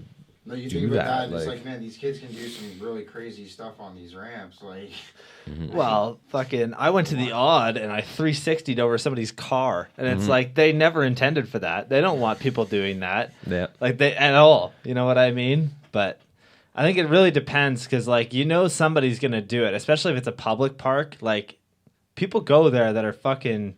You know, you can't just think about the average rider. You have to think of the best and what Yeah. they're gonna do there too, right? But I don't know. Like, I definitely think that like all the ramps you've built are ridiculous, man. They're huge. Like, They're big, even, man. I've built some big stuff. Yeah. Yeah, it is crazy. That is for sure.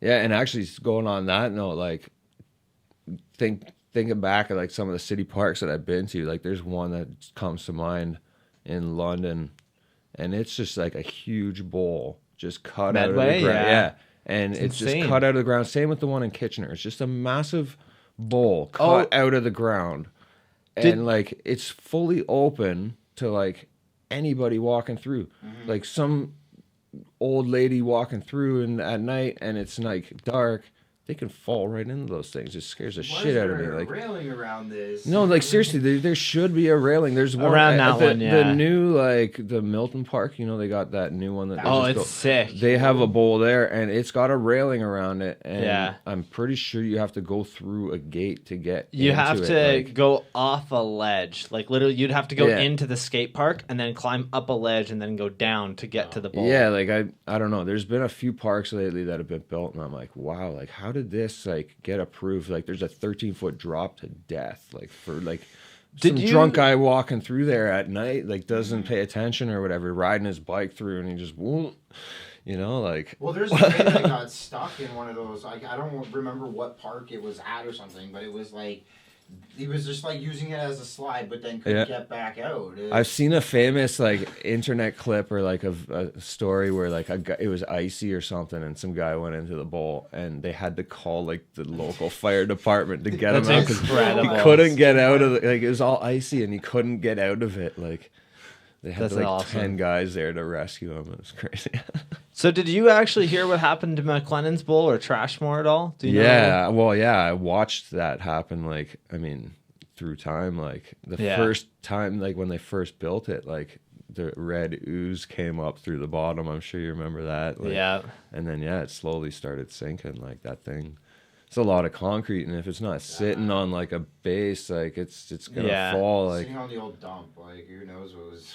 So a little backstory for those of you who may not know about McLennan's Bowl. McLennan is a skate park in Kitchener. It was built on an old trash dump. It's often referred to as Trashmore.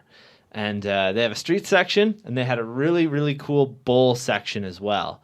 And when they built the bowl, they drilled about 20 feet down and hit nothing because it's on top of a trash dump. There's nothing solid. They can't do anything. The city told them to build it anyways, so they did. oh And when they built it, I didn't hear about that either. yeah, I didn't know they drilled down. I knew that they were on the dump, but I figured they would have. Like I thought the dump was the hill. Like 'cause the skate park's at the bottom of the hill. I thought it was like ground there. You know. no, like, apparently same thing. Still dump there. They tried to build it there, and they didn't hit anything, so they built it anyways. And slowly over time, like I remember going there for the first time. It was. It was just sinking. I wish that I was as good of a rider as I am now, and I had went there for the first time, 6 years ago, because it was incredible. That bowl was awesome. That's where I learned how to ride a bowl. I found it awkward. It had like a lot of like. It's so weird. Like even the main quarter was like kind of curved, so it was like really weird to air because you didn't know if you were like. Yeah. Gonna hit the coping or not hit the coping. It was a very, very, very strange build. Yeah. But it was so much fun and so different than anything else, Like, really the only bowls that we have in the area now is at Fisher Park, which Travis and I helped design, and then at Elmira Park, which is pretty much almost an exact copy of it. Where's it? I've never been to the Elmira. Okay, so Elmira's was built first. Elmira has an 8.5-foot pool bowl with pool coping, and it has about a foot of vert, I would say, maybe 6 inches to be honest. But it has like a death box. It's a very standard like pool bowl that the city would build. It's got a short section that's like probably 6 feet. That's really steep, and then it's got a set of stairs in the corner. But then the deep section's about 8.5. So the one in Kitchener is very, very similar, but it doesn't have pool coping. We decided not to do the pool coping. Like I went to all the meetings, and Travis and I and some of the skaters were like, okay, well, it's already going to be similar to this one, so let's change it up. No pool coping, build it half a foot deeper in the deep end, and it didn't have a set of stairs, so that's nice. But it's incredibly it's a scary fucking bowl, and their original idea was a 3-foot with a 6-foot deep end. And at the time, I think everybody was kind of like, well, if people want to learn, they can go to the Odd. Because really, there's not too many parks that you can ride in Kitchener that are super crazy, especially because we knew the bowl at McLennan was going to be kicked out, Yeah, the Cambridge one's sick, though. That's actually one of my favorite parks. Like, that Riverside Bowl is probably top of my skate park list. Like, I love finding lines in that thing. Yeah, Riverside's Bowl is incredible. It's so much fun to ride. It's got the perfect amount of easy shit, but also if you know how to ride, you can really ride it. I went there the other day after work, had my bike in the car, and found some lines through there, and scared the hell, because I hadn't rode there since I moved out of my house a couple years or whatever. Everything comes up very quick too. Well, yeah, I knew the line. I used to do some crazy high speed lines in that place, and I knew I could do them, but my tires weren't pumped up or whatever, right? Or something was off, and I just I scared the hell out of myself one time, and just had to leave. I was like, no, not today. All by myself with scooter kids there. Oh man! Getting older now, they only find select times to ride. It's not like before. It's just go out with your buddies anytime, because everybody's got lives and jobs and stuff. riding by yourself, sometimes you just get like a weird feeling, like, and you're just like, all right, yeah, no, not today. Like, Yeah. I don't even find enough time to ride anymore because if I get hurt, then I can't work. So Exactly.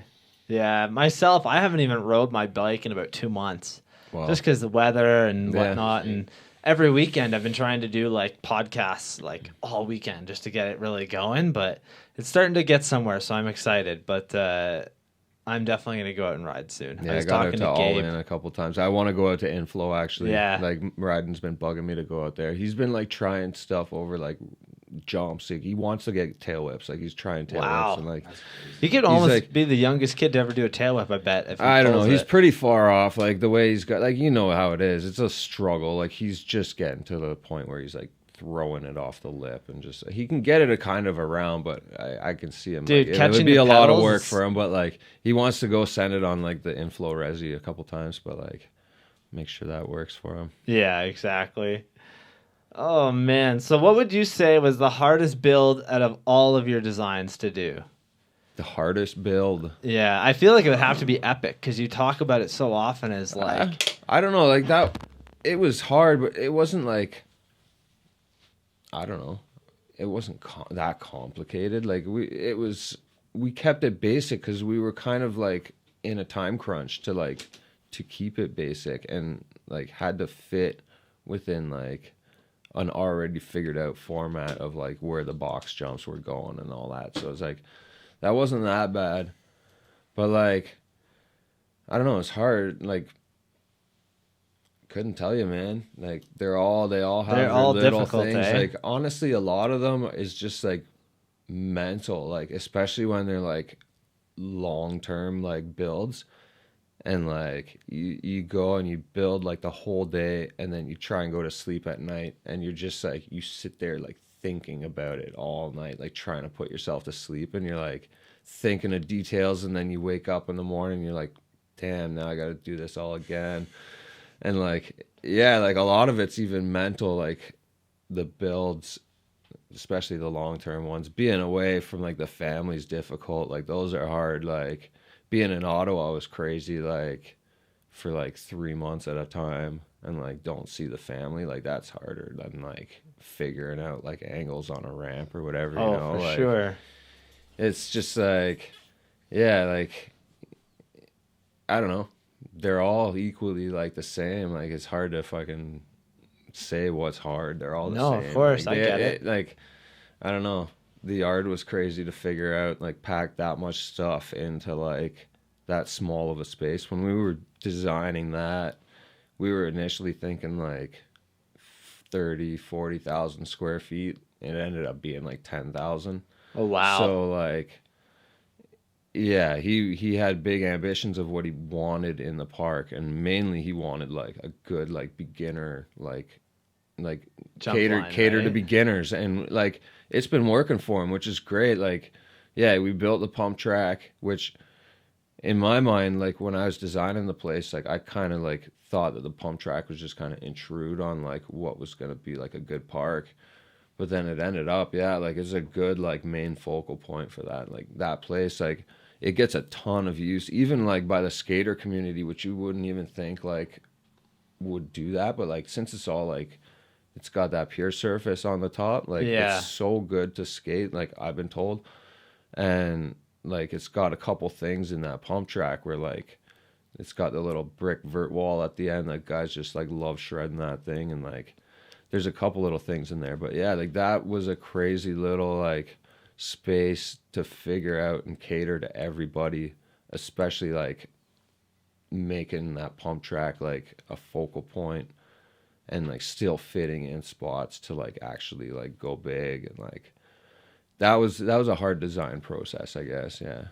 Well, because you designed a bunch of different spaces. 'Cause Oh, you couldn't dude, make up if- the mind on a building Yeah, you like wanted, if right? I go back through my files and like Cartridge. man, and even within like the versions that I create, like I probably made like 10 different versions to send back and forth to Anthony when we were building, like, and that was just, you know, getting a sense of the building and what sizing, like a foam pit, like a lot of this stuff we did like before even like the building was chosen. Like we needed to know what size of a building he needed. Like how big is a good size foam pit area and how big is a pump track. Like those are things that he didn't really know. So like did a ton of like planning like that in the foreground of like even getting a building, which kind of went to waste when he just kind of went to like the one that was available. Not to waste, but like you know, like we didn't really end up getting the ideal building. He got a great local, like a good building and a great location, but it was definitely size like was compromised. But like, yeah, a lot of those preliminary like size things kind of got washed away. But yeah, no, there was a ton of like shifting things around and like pushing ramps into spots that like, yeah, there's so much planning in that I still process. remember before the yard was like even open, but like you had done those like preliminary designs for it, and like, Yep. there was that voting process of like it was kind of cool how he did it, like vote on what designs you like best, but then now all these designs that Jordan had to do, it's like they all got washed away. And Yeah, they now weren't. they're They not never even- materialized. it's There's like all these things that like people voted that they wanted and stuff, and like it was cool. Like on Facebook, like you could go through and it was like a full 3D printed map of like this, like the jump line and stuff. Like it was sick. Yeah. I'm like, oh, everybody was getting ready, and I'm getting ready. Like I'm like, I can't wait to help build this. And yeah. So those were like ambitions. Like those Mm-hmm. preliminary videos were like, this is what we want to build. And that was all Trying to kind of get like people getting, psyched yeah, that about was it. getting hyped because he Getting wanted hyped. to like make sure. And even with that Kickstarter thing, like that wasn't even about like trying to get money to build the park. That was about trying to get a backing to like make sure that the park was like gonna be good. So like, yeah, it came along with getting money out of people, but it was more like, yeah, we have people that are interested kind of thing. And like, yeah, like that was a crazy long process of just like, yeah, doing videos and like all those little design things. And like, there was a lot of input with the public back and forth. I know like a lot of the skateboarding crew is like not that hyped on it because like it kind of caters a lot to like BMX or like beginner riders. But it's like, that's kind of his goal. He wanted to run summer camps out of there, which ended up being like sick. He did like crazy summer camps through the year. Like they had a good first year as far as I know. Like I don't know their numbers, but like just seeing what they've been doing on Instagram and like the Yeah, I've hype seen that's people around it, following like them. it seems like they've been doing pretty good as far as morale. And like when I was out there just doing the teaching thing last winter, I went out for like a couple sessions. And Right. it was packed. Like that was crazy. Like to see, and they cut the price at like 8:00. I was there early, and then they were like, "Oh yeah, it'll get packed at like 8." It was lined up out the door at 8. Wow. It was crazy, like nuts. But That's yeah, like awesome. It's just though. like if you want like a quick 2-hour session, right? But you don't have to pay like the full day. and the price. thing is the skaters came in, and yeah, they want that little short session at the end of the day. They came in later and just like played around. There's the good little jib section upstairs to play around on, and like yeah, it makes it worth it. You're not paying for that whole day, right? Well, it's also really good that Ottawa finally has something, right? Because, like, yes, there was Epic, but unfortunately, Epic did close just due to, maybe poor management or whatever it happened to be. But still, an incredible park. Sad that it's gone. But, it sounds like the yard's doing a lot better, and that's awesome. I really want to go out there. And one of the things that I was really worried about is, like, a similar situation to what happened to Epic, where, like, it's around for a year and then just gone. Well, of 'cause- course, like that was the big thing. Like everyone was always comparing the two, and really, like, I mean, like someone's gonna build a park out there. Like you kind of have to. Like it's this day and age where like every main city's gonna have a park, but like, yeah, like they just had to. Someone had to do it, and I guess Anthony's just like had the drive to do it. He was actually in contact with me near the ends of like Epic, and like he was interested in like trying to revive that place, but like it was too far gone. Like he just was like no. Yeah. So he did it on his own terms, and like he did good job, especially with the community, like getting everyone together to be behind it, and like they put on a lot of cool like events and stuff with like the just to local. get the hype going for it. Yeah. It was kind of cool how they did it. They went about it. He was definitely way more involved than the Epic lady. Yeah, the one who opened Epic, it's just, I feel personally that when somebody that opens something just for the money aspects of it and they don't give a shit about the community or they're not involved with it, it's kind of like, especially to us BMX riders or skaters and anything like that, it's kind of just a middle finger thing where you're like, oh, really? You're just going to come and take the money. Yes, we appreciate the park.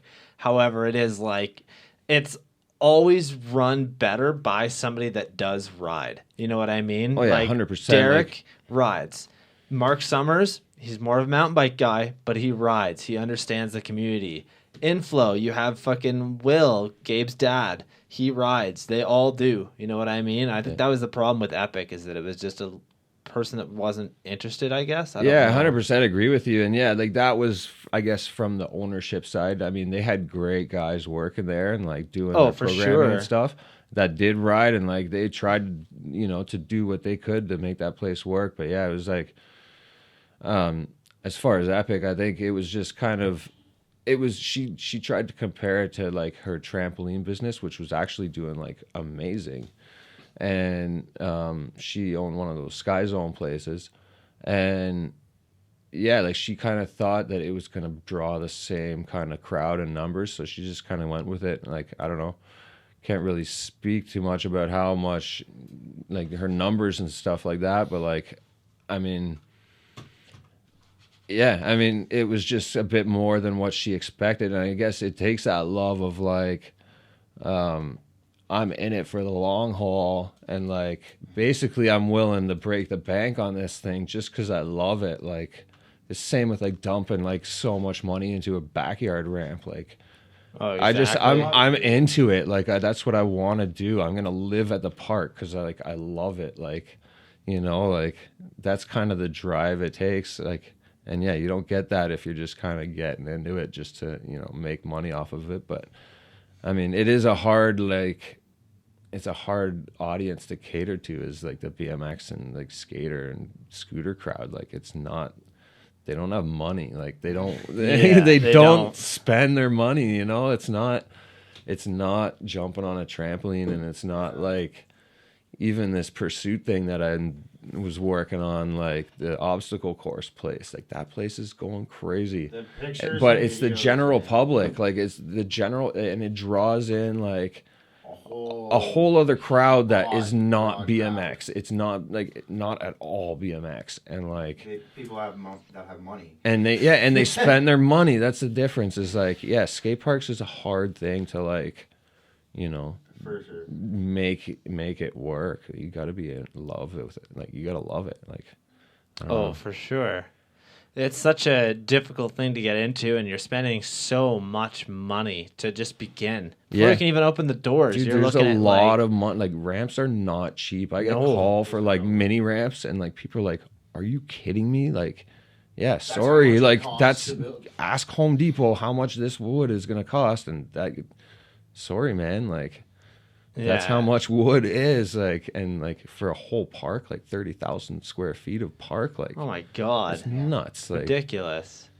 Like, yeah, especially if you're like skate lighting it and like doing it right, like you're gonna put in a ton of cash, but like, yeah, like it you got to be in love with it. You got to want to do that. Like, I don't know. No, I definitely agree. I think that's a big problem, is that people will start it without the love of it, and they just kind of give up after a while. It's an incredible park though. Like, the yard's awesome. Every build that you've done has been awesome. Like, thanks, man. I'm super excited to go out there. Just the videos gets me so stoked on it. Like, it looks really cool. So tell us how you got involved with the Pursuiter Park. Yeah, and explain what it is. Okay, so Pursuit OCR is it's an obstacle course thing, kind of like Ninja Warrior stuff, like those Tough Mudder like races or whatever. They have like it's kind of got a start and a finish line, and obstacles like from the start around the loop to the finish or whatever. and mostly fitness oriented, like, you know, upper body workout kind of things. And like, so it's actually insane. It's lit up like a pinball machine. Like, Right. it looks like a rainbow. Like, it's so crazy. The guy that did the lighting like does like sound stages and stuff. So like, he like put a crazy look on the place, and the owner like just had the most wild vision. Like, he owned a spot before in Toronto, a smaller Pursuit OCR, and it was doing well, and the landlord kind of kicked them out, like, to develop the land or whatever, so they needed to relocate. So like, he was pretty much set to be like, yeah, this is working, like, I'm going big with it, right? big with this, like, this is gonna be sick. And so he went sick with it, and like, yeah, like, it was, he called me up actually. I've got a couple references just from these guys from Canadian Ramp Company. They're out from Oakville, I guess they're based, and they do like a ton of like prefab stuff. So like, they'll get like calls from like random people like wanting like something super custom, and they're like, yeah, like, we can't do that. They do prefab ramps. So like, they've come my way, or like a little backyard mini, like, they're just not into it, whatever. Right. So they've sent a few guys my way, and that was one of them. Like, Will called me up. He's like, yeah, I got your number from these guys, and like, can you build this and this? He basically wanted like the big vert wall, like the run wall, Yeah. which is nuts. It's like 11 feet high At the shortest, at right? the shortest, and then 14 feet, and then Wow. 15 and a half feet. It's so high, like, to run, like, Did it's you ever nuts. get to ride your bike on it? No. Oh. No, I did not ever ride my bike on that. I rode it on the tricycle Everybody was berm. asking. No, I never rode my bike on it. Oh, Actually, man. more for the fact that I was just like, I could just build this ramp and not ride my bike on it, and no one will ever ride a bike on it. No, but like, even like, it would have been whatever. Like, the setup is like not good because there's like a wall in front of it, so you couldn't really get the speed to go up it. So yeah, it's to run up. So like, there's like the wall right there. So like, if you were to go up it, you would die anyways. But like, I was just Damn. like, yeah, I'm just not gonna ride my bike on this just to be the ramp that I build that no one will ever ride. Like, so yeah, like, it was crazy. Like, and then he wanted like, so there's like the on foot part of that place, and like, it all goes through all this like jungle gym stuff, and like over foam pits, and like down a big slide, and then into a massive like ball pit. Yeah. And there's that, and then underneath all that, like, that's kind of like elevated, all that stuff. Underneath all that, on like the concrete floor, is like the tricycle racetrack. So it's like, they just had like a couple weeks ago, like a Super Mario Kart like tournament. Like, some guy won like a Nintendo Switch or something. That's like, crazy. yeah, like, That's so. hilarious. Was everybody dressed up in like? Yeah, I think they costumes were and like stuff? legit. That No, is and it's crazy because like, that place is That's like, the N64 days. they like really promote like cosplay and stuff like that. Like, so they have people That's come hilarious. through there that are like all dressed up as like Spider-Man or like whatever. Like, and yeah, I'm sure for this Nintendo thing, like, they were like, they did it right, like, for Wow. sure. And like, so yeah, that track, it's like, it's mostly flat ground, and like, the trikes have like plastic, like basically pipe wheels. Like, the back wheels are plastic pipes, Right. and you just slide like crazy on them, and it's front wheel power, like pedal powered.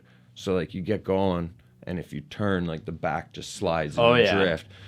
And so yeah, I built like this crazy. Actually, okay, let's go back to the most crazy fucking ramp I've ever built. Yeah. This berm was up there on like, man, this thing almost got me. But like, it's like 30-foot diameter. It's huge. You stand in the middle of it, and it's like 4 of these rooms. Like, Wow. it's huge. And like, it starts off flat, and it tapers up into like a crazy like turn, and then goes back to flat. It's like a 180 like loop thing with like, at first he wanted to make it like a green screen, so you could like do like video projects in there. Nice. So he had it like, it built, it actually ended up working with the design, because like, we built it up higher than it really needed to be. Right. But it worked out as like a wall behind, like, there's an elevated platform and behind, And then with it having that height, he thought, oh yeah, it's perfect to have like the green screen and like paint it all green. I don't think he ended up ever using it as a green screen. It'd be But, too like, difficult. Yeah, it was weird. Like he had the big ambition of doing it, but it never ended up working. It was honestly, it was too like, there's too much traffic through there. Like it was never not busy. Like thousands of people. Yeah.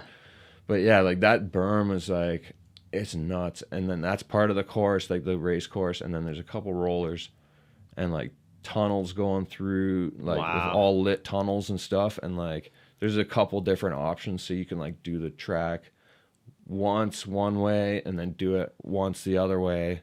And by the time you do it like 2 times, you're like you're gassed. Like, and then you've done like all the obstacle course and like the ball pit, whatever.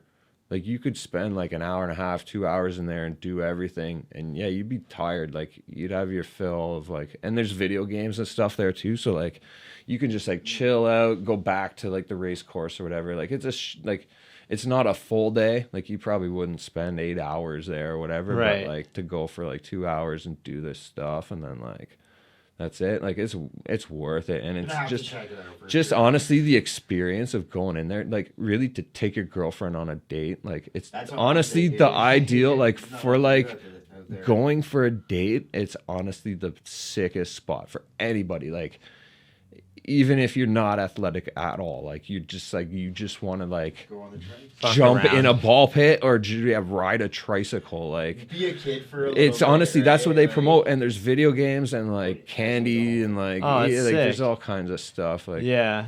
Well, I've been saying that I want to take Taylor there, so maybe we'll go there for our anniversary. It's coming up. So. yeah, dude, it's honestly like the ideal date spot. And, like, Yeah. they do like it's crazy how many like sections of people like they get through. Well, there's so there. many There's times that you so want to many. go out, but there's not enough like to actually do while when you're dating, right? Yeah. Like, this is actually interactive. It's not like you're just going and sitting and watching Yeah, a movie or eating dude, dinner. honestly, That's like kinda cool. I'm not into it, but like first date, like honestly, it's like the spot. Like you bring a girl there, that's like the perfect first date. Like it's got a Starbucks down the road, and it's just like yeah. It's the only thing is it's like right out in the middle of like nowhere. Like, Yeah. it's like in Toronto, like by the airport, so Oh, it's like yeah. kind of hard to get to. So you kind of got to be from Toronto to like make it worth like going all the way there. Yeah. Or like be But, near the yeah. airport or whatever. But like, yeah, it's like it's sick. It's a sick spot, and he's doing so good. Like he said, he had like 75,000 people go through there in the Wow. first year. Like so many people. That's incredible. Yeah. Just the pictures of the place, it looks so sick, like you said, with the lighting and everything. I'm like, every time I just picture like as far as the pump track or not the pump track, the tricycle goes.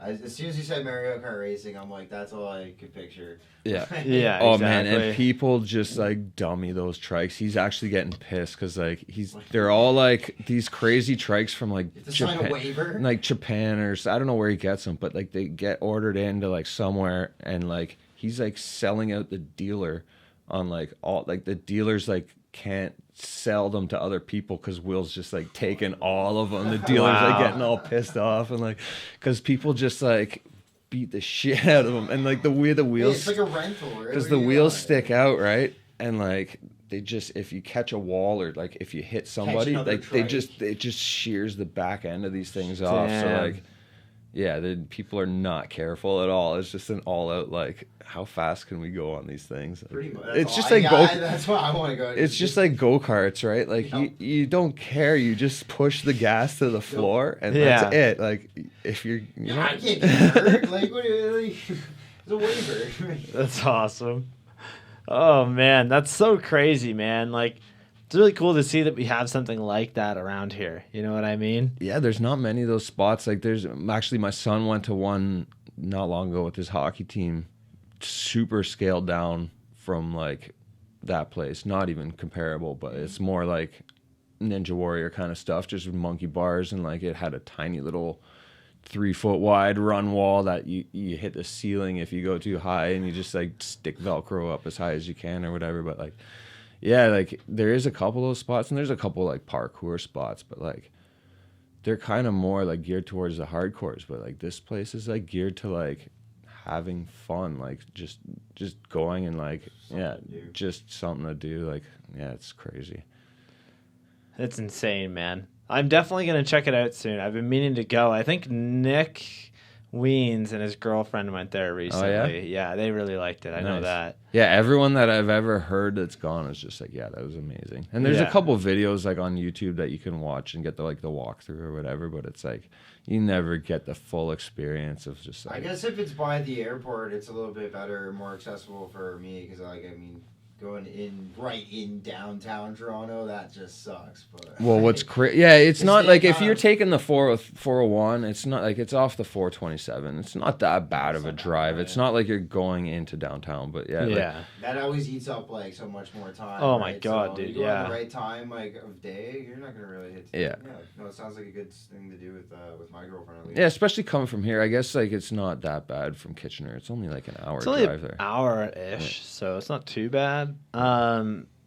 So to throw things back real far here, you built a silo. Or wait, no, not a silo. You built a bull in an abandoned silo. There we go. Yeah, dude. Let's hear about this. So I'll tell you right now, I heard so many stories about this place from Travis, and I just never believed him. I'm like, yeah, man, sure. Because he always wanted to find it. He's like, there's a fucking bull in a silo around here. Like, we just got to find it. Has he not found it yet? I don't know. Well, I don't know if it's still there. It's there, yeah. Oh, it's wow. still there. I don't know, like, what the condition of what's inside of it is there. Yeah. But, like, okay, so, yeah, basically, like, it was in the farmer's field. It still is there. It's like this, I think the land is sold now. I saw a big for sale sign up for like forever, and now that's gone. So it's like, I'm sure it's sold. Right.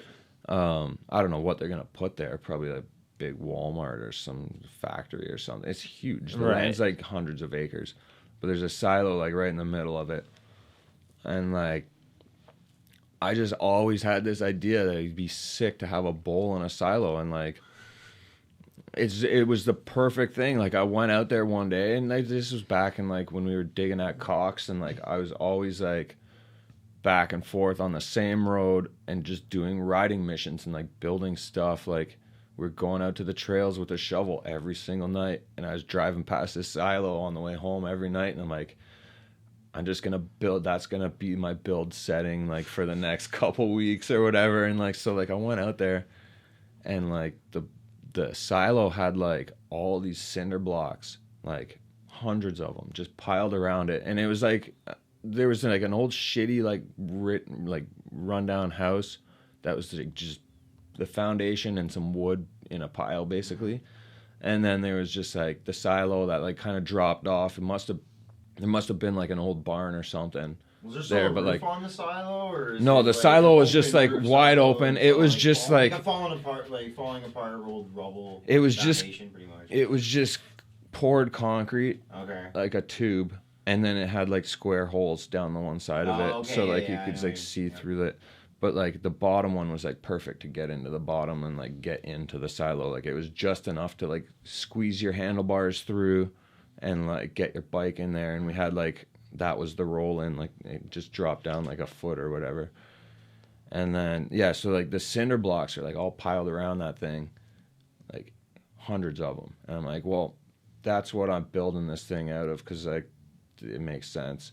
So just pulled in all the cinder blocks. Just one day I went out there and just like did a mission of like pulling the cinder blocks into the little hole and like stacking them around the whole outside of the silo. Like it was just dirt floor at the bottom, right? Yeah. So then I just like stacked all those, piled it all up, and pretty much had exactly enough to do like the whole, like exactly what I wanted to do with the cinder blocks. I had like to like the one cinder block. I was like, huh, that worked perfectly. And it went around the whole thing like a little bit of a curve. Like, and then I just got like so much scrap wood, and I just like piled it onto the cinder blocks. It's masonite actually, and then just like kept screwing the masonite to itself, like no framing or nothing. It was just concrete cinder blocks, and I just layer after layer just kept like building it up. And yeah, dude, it was crazy to ride, but like so sketchy because there was no framing. It was just like bumpy and like screws kind of sticking out, and like it was not like, it was just sketchy, right? but we got it done, and like it basically ended up being like, imagine like a 6 foot tall like quarter pipe, maybe not even like 5 foot tall, but just right around the whole thing. It just went up to vert. So like, yeah, you could like get going like back and forth, but that would like start getting you dizzy because like It's so tight. it was so tight. So like you'd have to kind of go in like a little bit of a circle as you did it, but then as you went in a circle, the square holes would eventually come up because that's like the roll in. So you'd have to like after a couple airs, you had to gap the door because you just had to. So that was sick. Like there was the door, and it was just the natural like door gap. You jump the gap. That's part of like how you have to ride the place. Like, But so. from that Insane. square opening Yeah. like down, there was only like 2 foot drop from there. Like Well, like it was like To the the bottom? square. The bottom square like went like from 4 feet down to the floor, okay, and then there was like a bit of concrete that you could wall ride over the square. Like you had to duck under concrete to get into it. Like. It was crazy. That's There's awesome. clips online. There's like a YouTube edit of that place, and it's that sounds really look up the Silo Bowl. It's I will awesome. definitely do that. That's crazy, man. It's Actually, so cool who's that dude? Brian Hunt. He actually made another little sick edit. He's a good videographer. Like he makes a lot of little videos, and like he made a little sick edit too of like one night he lit it up. He was at Cox actually that day filming. And then we went to the silo after, and he like brought lights and like filmed it. It was all sick. Like this was back before like we had reliable video cameras and like couldn't like film anything on our own. Yeah. Oh man. Alrighty. So I got a couple more on here. Recently, you actually had your bike stolen, and then you got it back like the next day.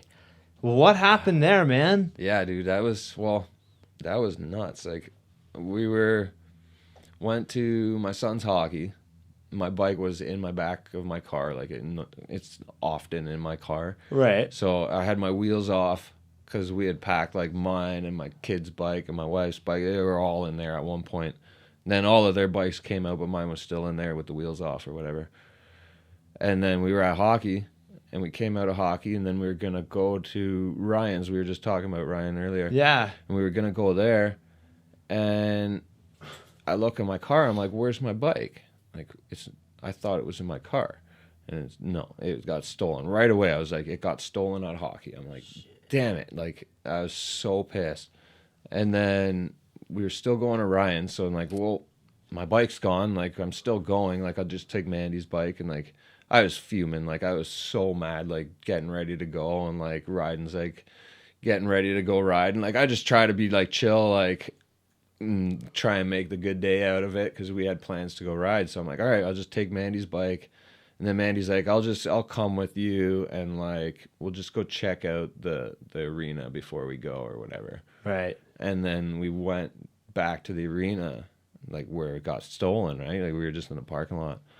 And I'm like, there's a skate park there, Thamesford Park. Like there's a little tiny skate park there. And I'm like, maybe some stupid kid is riding it at the skate park. And I'm like, okay, I'll just go look. Like, let's go. I was so mad. I did not want to go back there. And Mandy's like, we're going back there just to look. And like, so we looked at I'm like, pulled in. I'm like, yep, see, it's not here. Like, obviously, like, it's gone. And then pull down the road. And I look, I'm like, I'm going to go down this little side road just to look. And I turn down 3 houses down. I'm like, there's my bike, my frame sitting in some dude's like front garden. And I'm like, that is my frame. And I pulled into his driveway, and I'm like, okay. And I go and I bang on the door because my wheels aren't there. I would have just taken it, but like my wheels weren't there. And I bang, and like, I'm like fuming, right? Like my bike just got, and I'm like, and this 10-year-old girl comes to the door, and I'm just like, okay, calm down. Yeah. shit on this little girl. And I'm like, why is my bike in your garden? She's like, oh, my dad found it in the park over there. And I'm like, okay. So then I'm like, where's the wheels? Like, what's going on here? And she's like, oh, my dad's doing something, whatever. She's like, yeah, your wheels weren't there. He just like, he found it in the park. And then I'm like, okay. So I grab my frame, throw it in the car, and I just beelined it to the park, like down the road. And Mandy was there with both kids, I think. in the car. She drove the car, and I was just like looking through the park like for my wheels. Like they were somewhere. Like someone Right. took them, and he found my frame, so they were somewhere. I'm looking around, couldn't find my wheels. At this point, I guess the guy that found the frame, he had posted something on Facebook about Okay. like the frame, like I found this, come get it Yeah. or whatever. I'd never seen that, but then I'm like, okay, what's this Facebook thing? Like, give me that thing, and like, so I signed up for that group, and I'm like, here, like my wheels are like missing. Like, here's a picture of them, put them Yeah. on there, and like gave up the search. Like I looked everywhere, like around all the bushes and whatnot. Like, Right. was looking for like 2 hours, and then like was like gave up, posted a thing on that group, got home like later that night, and some guy was like, yeah, like I found your wheels, like I picked them up earlier today, and like they're in my truck. And I'm like, So like the bike wasn't together when they stole No, it out it of wa- your car, but then the person just decided to grab all these. Like, Here's the what I frame picture, and the like- wheels, like and from what I'm gathering from the neighbor, like I talked to the guy after as I was searching for my wheels. I think him and some other guy like saw there was a couple kids on bikes of their own holding my frame and like whatever. They must have had like my frame, and the other Wheels kid on had the- my wheels. They must have probably had them separately or whatever, Yeah. 2 kids. And then they were jumping in through other people's backyards, going through more sheds. And then they were like on like, if you go on this group, there's so much shit that got stolen in like those couple weeks. Wow. Like they were like binging, like it was Sketchy kids. there was like so much stuff going missing. And yeah, like people were on the lookout like hard for these kids. And like, yeah, they must have got spooked by the neighbors and like ditched my frame. One kid, one spot. The other kid went flying down the road or whatever, ditched Yeah. my wheels in another spot. And then yeah, they all came together through like a miraculous event. Like that's kind of good. Think about it though, but like through the goodness of other people too, like finding it and being like, I don't know what to do with this. Yeah. But I feel like this bike shouldn't be just sitting here. in yeah, this park. exactly. And like the guy that had my wheels, I talked to him, and I'm like, or he was like, yeah, like I found them. They were beside the dumpster. Like I knew they weren't bad, but like Yeah. I don't know. Like Just I was so gonna build something out of them, and I'm like, what were you gonna build out of my Did you ride? $1,000 wheels? Like Yeah.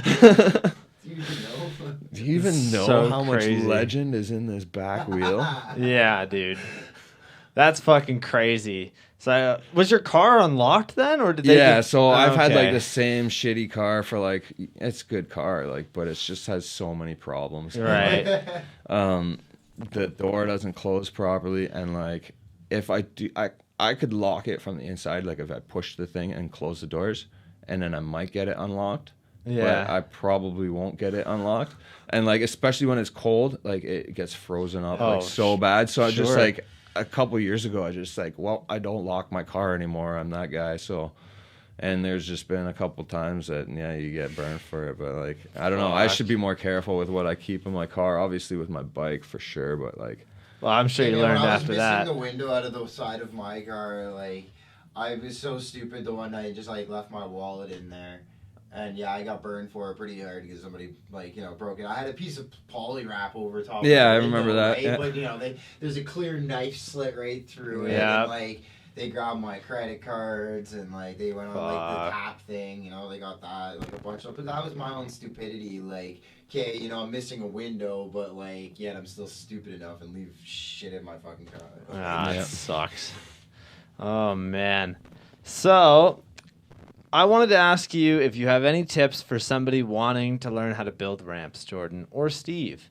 How do you get into it? Is there anything that they should really look at first and not overlook? Just for a building- beginner ramp builder. Maybe they want to build something for themselves. Maybe they want to get into building and do, private projects. if you're just a kid and you want to have fun, like you don't have something to ride, go into a spot and just build a pile of dirt to jump off of. Like that is the best way to like get that itch. If you're like, if you're a kid and you just have nothing, yeah, If great. you have Steal a your dad's spot- shovel and go dig a hole and like jump out of it. But like, yeah, I don't know. That's how it started, right? Yeah. It just being in the book, like I know, like we built a lot of places, and the city would come and like, because there's not enough places to do Yeah. that, right? So a lot of times it's like a public hiking trail or whatever, but or somewhere like that the whole public can use, but and you build something, and the city will come in, they plow it down, but at the same time you're still a kid, you know, and you're just like wanting to have fun. That's just the best way to do it, you know. Yeah, I can agree. Like I said, sometimes the skate parks are too big. Right, like, and you just like this. If you want, you gotta build your own thing to start out with. Oh, right? of course. Yeah, and like I guess with that, like you gotta like with the skate parks being crazy. Like you can find big parks and small parks, but like if you don't know like what ramp is gonna do what to you, like it's hard to go out there and try and build something. Yeah. Like you gotta experience like all of these little things. Like what does a tight quarter feel like why don't I like hitting this quarter? Why does it send me to flat every time? Like Yeah. you know, like you don't as like someone getting into it, and like let's go back to like the architect design an epic. It's like he doesn't really understand what those like little nuances of the ramps are gonna do to you. You could design it and not know, like, and It looks good on paper. yeah, it looks good on right? paper, but what does it ride like, right? Like what does a good box jump feel like? But Like being a rider, you just like, got to really- know, yeah, you got to ride it all, and like, and then once that transitions into like, okay, like I've built a couple things, and then I've also rode those couple things, then you know, like, okay, that 6 foot spine I built a while back, that was pretty gnarly to be in that little spot that we built it in, but like it, you know, like maybe next time we'll build at 5, maybe the radius will be different next time, and then when you get to that next time and you get that chance, then it's like, oh yeah, this is sick. And then now you've built like so many different little things, it's like you remember what you've done, how it feels. Like it's hard to like know that right off the bat, like what, like when I was a kid building that first ramp with the garden hose, it's like you're looking at it like, yeah, that kind of looks like the pile of dirt that I normally jump off of. Like, Yeah. like, I don't know. And that, like, with the pile of dirt, like, you started small with the brick. Like, you started with that little kicker, and you're just like, Piece of okay, plywood like, and a brick. yeah, like, Just now, like, the evolution Yeah. of it, man, it's insane. yeah. Because Yeah, you it's take nuts. what you've ridden before and Yeah, you just want it to be bigger or different, or like, yeah, you learn from your experiences, right? You kind of have to know like what the ramps feel like. You got to be a rider to understand that, right? Like, we were talking to Corey from Ramp Construction. He's like, yeah, you know, I fucked up a lot of shit. Like, yeah, and you it's do literally what he like, said, like, I'm like, you build ramps really good, and he's like, man, I fucked up a lot. Like, you gotta fuck up a bunch of shit. Be like, you try and ride it, you know, like I said, like front tire went right through that plywood. You know, Yeah, I you- learned pretty good, and then. You know, my next ramp, it was a bit stronger, but you gotta fuck up and you gotta make mistakes to fix shit and to get better. it's like anything, really. You Yeah, just got to it's like- practice, like, even like video editing. I'm And don't sure be like your scared to first fuck up. edit was probably like, oh my Oh, God, you dude. cringe at it. And like, and So- like, Buddy, 10 minutes of adrenaline. So good. So my first ever edit that I made, it's on my Facebook like from fucking years ago, and I remember I was so proud of it. And I used Strikes Anywhere. I don't know if you know that band. no. Huge within props. Like all the props videos Okay. had them, but I didn't know that yet. I had been to one of their shows because I've been a punk kid my whole fucking life. You just knew them before Yeah. they were cool. Oh, exactly. Pretty much. Same with this flannel. But no, anyways, so I went and I saw them or whatever, and then I filmed this video and I put them in there, and it's like, just watching it now, it's like literally 10 seconds of somebody holding the camera straight, and then somebody does like, you know, Oh a yeah, little yeah. hop You could have thing. cut so much stuff. Yeah, out of it. and you like just don't. I'm like, it's so funny to see that. There's like so many foam pit clips from my first time at Joyride and like all this other stuff. Yeah. It's so funny, but like, you know, now it's like you look back at it and you see the stuff that I've recently done. It's like, holy shit, man, it's Yeah. changed so much. So, And then you learn from those little things, like you did that animation thing, and it's like, I'm sure if you go back and do another one, it's yeah. gonna be so much sicker and so much easier for you to know like what to do. Like, You Yeah. just learn those things. Same with anything. You just keep doing it and like you figure it out, right? Well, that's my thing, man. My side thing right now is like I'm doing the podcast mainly, but I'm currently like learning on my own how to do like better animation stuff, and I'm using way crazier programs than just Final Cut with PNG files. You know, You know, my dad's an animator, right? really? Yeah, Wow. he's like a big time animator. Oh, he's wow. like, Disney movies and yeah, stuff. and my brother actually followed in his footsteps, and he's at Pixar now. Wow. Yeah, so the both of them combined are like the animation like Did you guys see geniuses. Lilo and Stitch? Is Yeah. that one of Oh those? yeah, my dad's list is endless. Search him on like I will. What's his name? Charlie Bonifacio. Okay. Yeah, and then my brother Evan, like he's killing it too. He did Wow. like all the Incredibles 2 stuff and like Whoa. Monsters Yeah, and they're- Inside Out. Like my brother's basically high up at Pixar now doing all that. That's and my dad insane. actually just was out in Spain doing like an animation thing for there's a Netflix thing, Close. Okay. Yeah, so you watch, it's a Christmas movie, but it's fun to watch. Like Yeah. crazy, actually. Like you'd be interested in like the way they built it. Like Yeah, man. they sketched all the stuff on tablets and then like filled in all the colors and like animated it in 2D, but it's like they put like crazy effects like Yeah. in the computer, so it's like 2D but also on the computer. Like it goes back to like the old paper sketching and like painting, Yeah. but like it's all done on computer, so it's like they can That's really crazy. play with it. Yeah, it's a good movie. So the way that I do it, if you understand the animating at all, is that with Space Goats, I basically did it as it's all separate layers. So basically the best way to look at it is as if it's like you're looking down at a piece of paper. The bottom piece of paper is going to be your background. Oh, So then you have your characters that you would set down. If you have legs for these characters, you'd put the legs down and then the bodies. So then you move the legs and you can't see them like on the paper essentially. You just see the leg move. And then you would go up another level and that's where you put the mouths. And you basically just have to like layer it all like that. But the only problem is that every single time you move that character, if the legs are cut and you have them on the bottom layer underneath it, you have to move those too. But you also have to move the mouth that's on top of the character. So literally the more shit that you do to like make it look better, the more work it's going to be in like a way different way. Like instead of just being able to move a character by making them hop, Yeah. which is what I did because it's way faster, you're going to have to move the legs and then the character. That's crazy. It's a lot of work, man. It's Yeah. a really like at least that way because it's stop motion. But Yeah, it's basically stop motion. Did you come up with that process by yourself? Like, or is there like a I basically just started doing it, and that's just kind of how I wanted to do it. I didn't really do any I didn't look on YouTube, didn't Yeah. do really anything like that. That's I pretty just cool, though, kind of like, learned to do it. You So just made that up with it. By it's- yourself with these paintings, you know. yeah, like, well your that's the sis- thing. Those paintings were like a big part of the video. Your sister giving you these paintings, right? Yeah. And then it's just like you turn them into like Space Goats being like these animated. Oh, for like, sure. like riding. It was cool. Like I like the story behind it. It was- Did you ever watch the full video, or did you just see parts of it? I'm pretty sure I watched the whole. Is it online? It's on YouTube as a right now, full- yeah. If Yep. if it's on as a full, I watched it. I'm pretty sure I did because I remember all the animations coming up and stuff like that. Did you see the MF Doom bit? Do you know I'm anything pretty about? Sure, you I don't know know. it. My memory's just so bad. Everything that comes into it just No, for leaves, sure. But like, yeah, I'm pretty sure. Do you know anything about MF Doom? I know Oh, you're yeah. like a Yeah, rap yeah, guy. I love hip hop.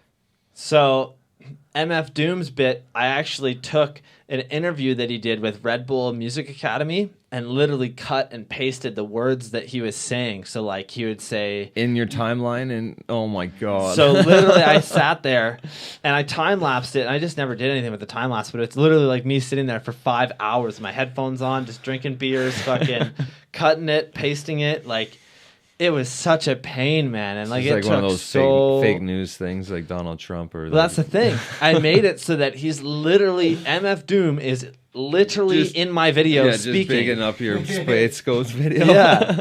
Like, it's so crazy. And I wish that he would see that. I know he never will, but if he ever saw that, he would absolutely fucking love it because that's the way that, like, you know, he loves his, like, hip hop. Yeah. Like, it's so fucking cool. Nice.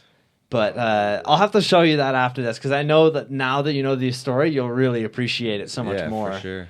But let's. I got 2 more questions here. We've been going for quite a while, eh? What time is it? We're at 2 hours and 44 minutes. It's 3:10. Right on. It's crazy, eh? So the one question that I had here kind of goes back on the last one. I think a lot of people overlook things when it comes to building, and especially bowl corners. Let's talk about how fucking difficult building a bowl corner actually is to somebody that really doesn't understand how to do it.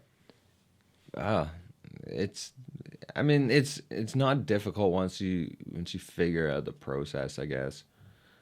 But I mean, it is a lot of work. It's definitely something that like, it's not a straight ramp. There's a lot of little cuts that you got to make, and each one really they all matter, right? And like, as soon as you're off by like a 1/4 inch or an 1/8 of an inch or even less, then it all starts kind of compounding on itself because there's so many different ribs that like, if you're off on one, it starts sucking everything in. But yeah, like, I don't know. They're hard to explain to like the average person. Like there's just so many like Things cuts that happen, involved. yeah. Like there's basically all the ramp template standing up, and then you got to put your ribs in and also miter both ends of each rib. Like they got an angle cut on one direction and the other direction, and then you got to find a length to make sure they all fit into the thing. And then you basically got to scribe each one of those with kind of the same transition as what you're using. It's just sphere, so it's all the same transition. Right. So you scribe kind of your radius into the side of these ribs, and then you got to sit there and cut them all out with the skill saw. Like That's not meant really to Yeah. be cut like that. You hear the saw struggle. yeah, it's not. And actually, just now my ear just started ringing from it. But like, You're just thinking of that Like, noise coming off that. no, like, yeah. I honestly, I love getting into that zone though. Like when you get into a bowl corner and like you get that stack, and then you just cut out like so many ribs. I don't know. I love watching my saw follow a line. So I guess Yeah. it's when I can do a pile of my saw following a line. I love doing that. So like, I don't know, but yeah, each rib in a bowl corner is like, it's got a few minutes into it. Like they're not quick. Yeah. I mean, you can get them like where you can go quick at it, but you still have to cut each one. And then like to get the plywood on there, that's a whole other story. Is like you got 3 layers of stuff to like patch into this thing that, yeah, there's no real good way to measure it. I mean, you could try. Even with CNC programs, like the program that I use, Rhinoceros, like it can take compound curves like and extract, like it can flatten them to like a 2-dimensional shape that you could cut out with a CNC machine or whatever. But like it doesn't take into account, well, it could, I think you can program it into it, but like material densities or whatever, like how much that's actually going to bend, and like will it shrink when it bends. And like you could cut out the same shape out of paper and cut it out of plywood, and the paper is going to fit in there no problem, but the plywood is going to be a pain in the dick, hell yeah. you know? Like, so I mean, there's no real like super easy way to like find the measurements. You could lay it all out in CAD and like get a CNC to work, but I mean, most of it, like, all guys have like different techniques to make the plywood go on. And like, That's yeah, what like when you said when I was trying to put plywood on some of those bowl corners at all in, like you're just like, yeah, you kind of just gotta figure it out. yeah, no, actually, And it's true. Like it's just like you take a couple measurements to try and think about how these pieces are gonna fit, but it's not just like putting a piece like a tarp over top of it. yeah, This plywood no, it does not doesn't just bend, it doesn't like, just fall into place, no. right? So it's really But hard. yeah. It's so hard to explain. Oh, I've for actually sure. talking about Corey from Ramp, like he showed me a couple crazy like tricks that he does. Like Yeah. it's crazy working. Like I don't You get learn that. from other guys. Yeah, I don't get too many chances to like work with like guys that are like above my level. Like that guy's a crazy ramp builder. Like, Yeah. and he showed me a couple things that like helped me a lot on like bowl corners, like just cutting plywood and like techniques to do that. And like, I mean, there's thousands of ways to do things, and like just learning from like even on that 1 yard build, just all the guys that were there, you pull something from everybody, and it's like everyone you work with, you end up learning something new. But yeah, it's like bowl corners are endless, like so many different ways to do them, like so many techniques. I love, like now I've started using a laser level to like break up the segments, like the plywood segments and stuff. It really like makes everything look sick. Like I'll like get the layer, like the first 3 on, like the first 3 panels, cut them a bit longer than what I need, and then I'll run the laser and like get a nice line, like perfectly vertical, and then or perfectly horizontal, and then you just That's new to them to start off. Before, I remember like, you'd have like, one side kicked there's up. And it's the hard. other Like side once you down. get like if you're like starting to like improvise, it gets really weird to like start making weird like angled like triangular cuts that if I use like this piece of scrap I can put it in here, but then it's like I wish I didn't use that piece of scrap. Why didn't I just cut a good piece? Like, like I don't know. No, it's very true. But bull corners are crazy. They're fun to build. I love doing those. They're things. so crazy looking. I feel like people don't get to see the inside of them or how they're built very often. Like, luckily at All In, nobody framed out the backs, so like you can literally just look in the see. back.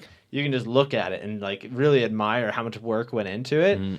But like you don't really get to see that very often. It's there's pretty a couple. crazy. There's a couple ramps like that have been doing like plexi or whatever on top. Yeah. There's one that I've seen in like a crazy room. It feels like it's in like a big room, and it's got like the transitions actually go all the way up the walls and like up the roof. Like it's so crazy the way they've done it, and the top like layer of it is like all plexi. You can kind of see inside it.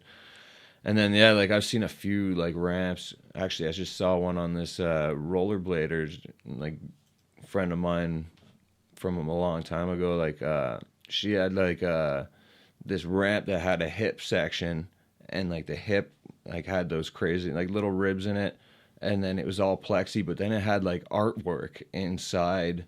Like the whole like place was all painted up like flowers and swirly like things all over the ramps. But then inside the ramp, it was like artwork inside on all the like flowers on all the little like 2x4s and shit. Wow. Like, it was crazy like what the like the inside like.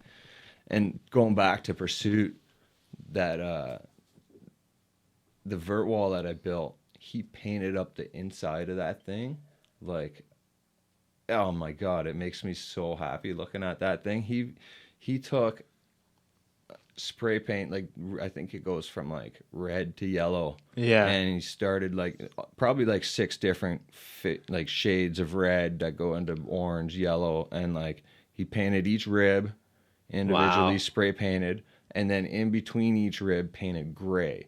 So like the ribs just like pop out of like that place. Wow. And then it's all lit underneath. So like the care that he put to the backside of the ramp, it was just like blew my mind. Like it was so awesome. And then like like just I love seeing the framing of the ramps, and like he's got lights like tucked in underneath. Like at the back, because really like accents how you build it, like the construction. Yeah, because like the backs of the like the back of the tranny is usually like a vertical like whatever, and it's got 2x4s stiffen it up, and then they put LEDs in like in the back of the tranny like pointing at the ribs, right, and they're all colored. He actually uses it because that one picture. I have a picture of the bowl that we built at All In, but no plywood on it whatsoever. Yeah.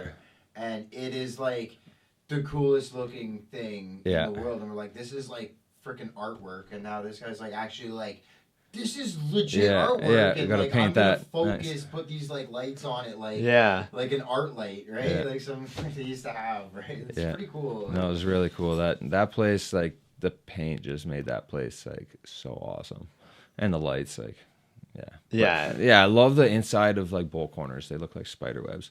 And that big berm that I built there, like that thing was like a crazy how many looking radius web. cuts do you think you did on that thing? Oh my god, Individual. like 'Cause that thing. There's no straight. It's just all one continuous radius, right?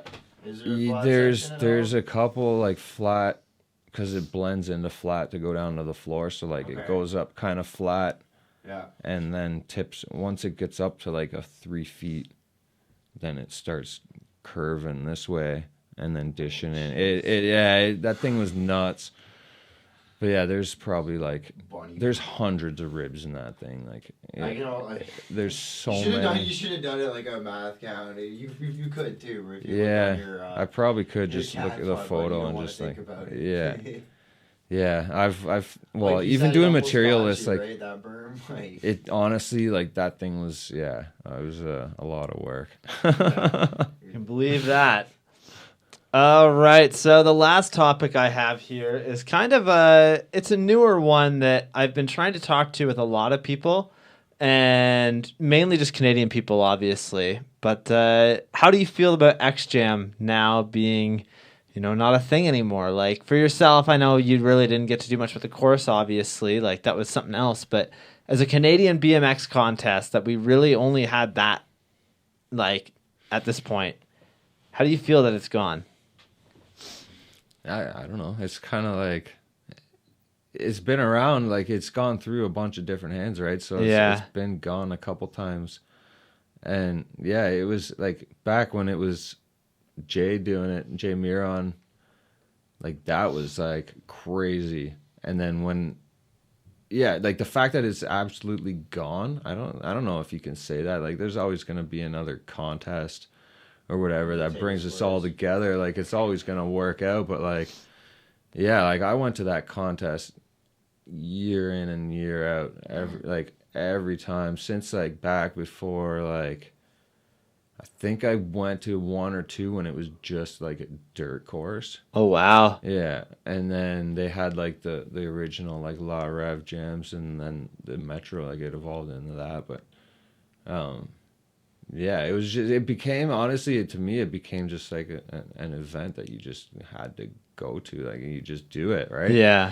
And like, it was always like a 3-day excursion for like most of the time. And then like, as I get older and like kids and whatever, like you can't make it out to that. So like the luster kind of faded, I guess, for me. And like, it slowly, progressively got smaller and smaller. You could tell that like the bike show didn't really like it being there. It seemed like they always had like a lot of kickback, and like they like the security was always all over it, and like I don't know. But then it just getting smaller and smaller. I don't know if that was due to budget or just due to them just saying like this is all you're getting or whatever. Like right. And then the benches just kept getting smaller, and then people. Is the bike show actually like still happening? And then they just. So the bike show is happening. They've just said that there's no more BMX Jam happening. happening. At the same place. Yeah. They're gonna have. No, I think it's at a different venue. Oh really? Yeah, I think that's the It'd main. be super weird to go there and like not have that back room that's like just filled with ramps and like always hearing guys riding them and stuff. Like, yeah. I mean, it was cool to always go to to the bike show, like, and then also get to experience like X Jam and shit. And that's just so weird. Like, I don't know. It was always a highlight why I went to the bike show, because of course you get to walk around and check out bikes and stuff like that. But I went there mainly to watch the contest and watch guys throw down, and now that's not even gonna be an option. Like, you kidding me? Right. Yeah, so like that was like kind I of was like, away. I was out of town for it last year. I think it was I was snowboarding, but like the amount of times I went to it, it was always for X Jam. It wasn't just. Yeah, you No, never of went to course. go buy a mountain Hell bike. no, fuck no. But it was kind of cool to like get to like still walk around and in between sessions that guys were doing, right? right. To have something to check out, but yeah. So Zeb Dennis was in charge of it for the last couple of years. I'm actually gonna have Zeb on the podcast soon. Yeah, I've those been guys trying to get. killed it like the last few years. Like they stepped it up. Oh, the for last sure. couple of years, yeah. I've been trying to get can't believe they're not everybody's. doing, like, it seemed like it was going somewhere, like even more, and then Yeah.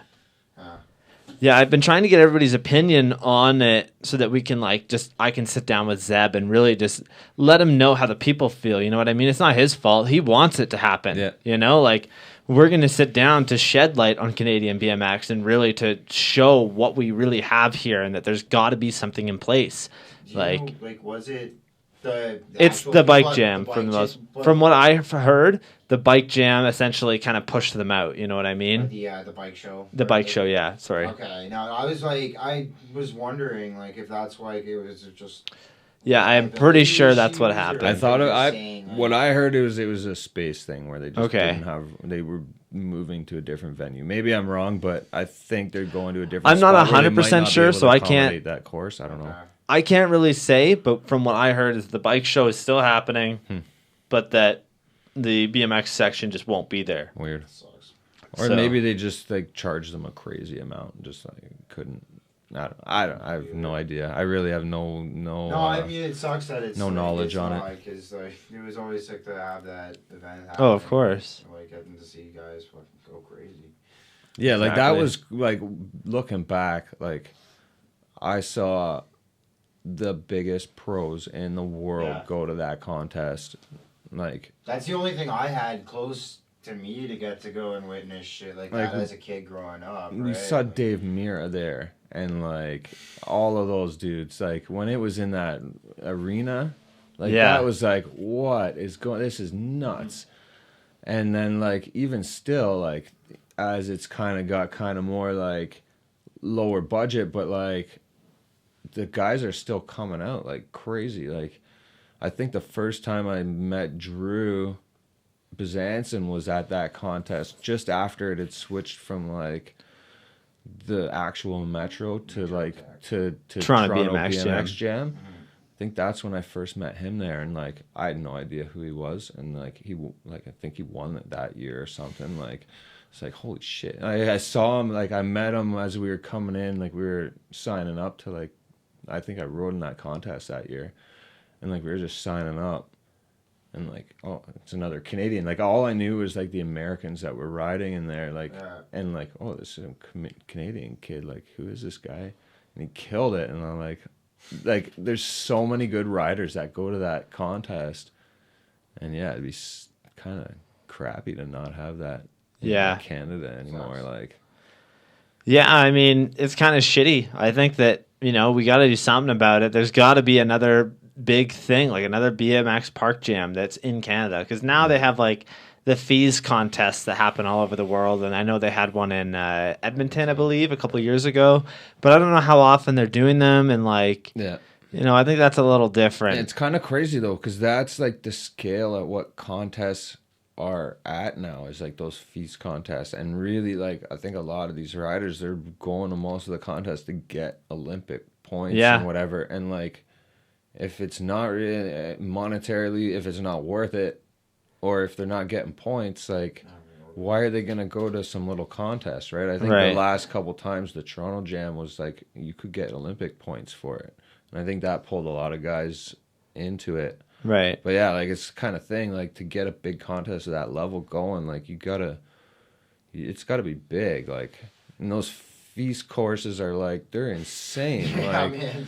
And just the course alone, but then build the them, have to backing and the planning and all of that is a whole other It's thing. insane, yeah. You gotta have all your It's gotta cost a lot that course, just to fabricate it and have it made, and then Yeah. it's okay, now we gotta tear it down. Well, they actually, I think, this is all Too. hearsay. They offered to the yard some of their old ramps Oh, no to way. put in the backyard or whatever. Oh, wow. And, I think it was just it was a take it all or nothing or whatever, and it was too much. It just Probably. didn't work out or whatever. Yeah, so yeah, they I'm sure they have tons of those ramps just sitting in some field somewhere. Yeah. It's Who knows?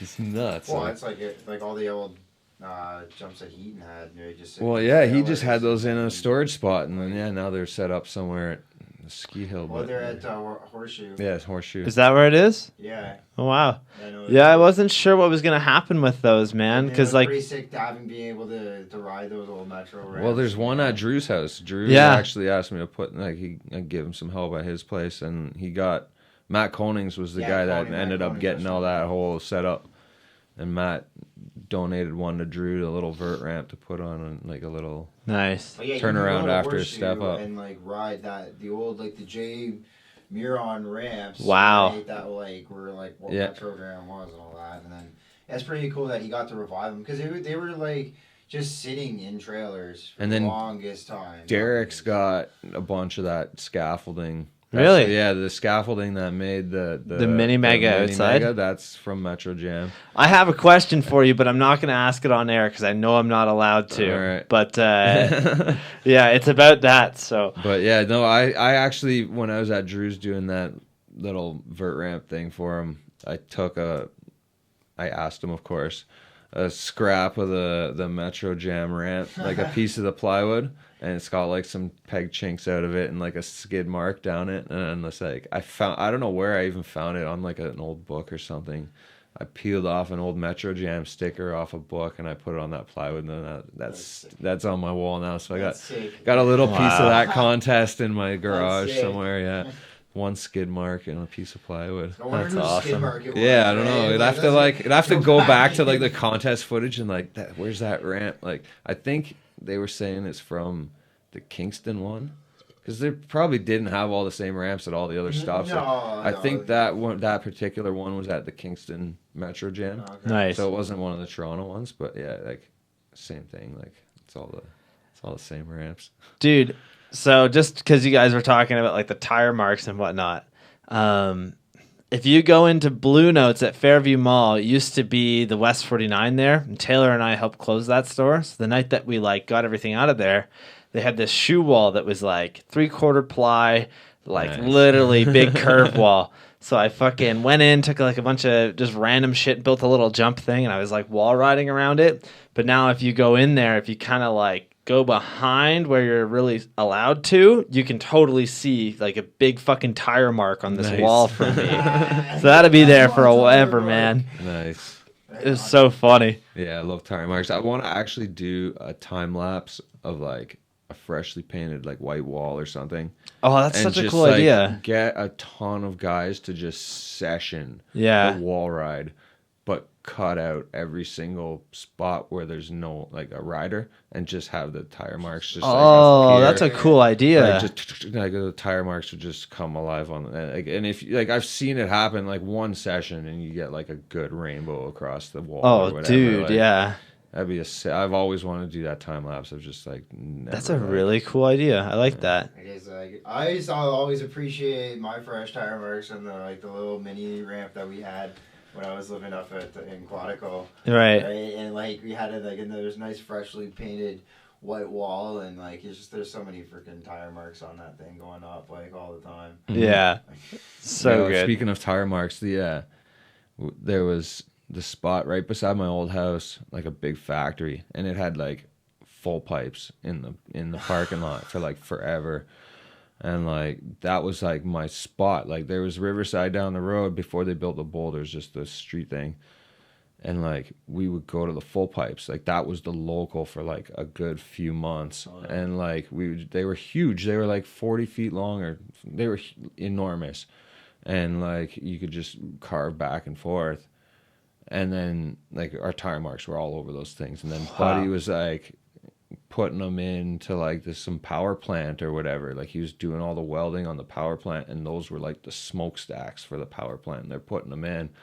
He's like telling the old guy, the old welder, like, yeah, I used to ride my bike in these things. And like, he's like, see, those are my tire marks. Like, That's so good. yeah. Oh, fuck. Boys, it's been a good one. Yeah, man. Do you guys have anything you want to talk about, or are we all good for the day? Covered a lot. We Yeah, did. man. Yeah, it was a good chat. Hell yeah. So I want to thank anybody that sat through this and listened to the whole thing. Jordan and Steve, thank you guys for coming out. If you got a couple $1,000s and you want a backyard ramp, hit up Jordan at Rydan Ramp Co. and we'll get something done for you. But yeah. Or you want to build a skate park? Yeah, and like, I Yeah, would rather or a skate if you park. had make some money from it, off other people, because like he does that as well. Yeah, he does. No, indoors where it's at though. for Indoors sure. definitely Yeah. where it's at. Well, think about it. Those will be around forever. Like the all-in bowl. Think about how fucking difficult it's going to be if that building ever closes to get that thing out of there. You'd have to cut the roof open. Yeah, man. It's the only way. It's fucked. Helicopter, maybe like lift it right up. Yeah. Alrighty. But thanks for checking us out. We'll see you guys in the next one. Just remember that the Goat Cave podcast is now on all streaming platforms. And yeah, tell your friends about it. Peace. Thank you.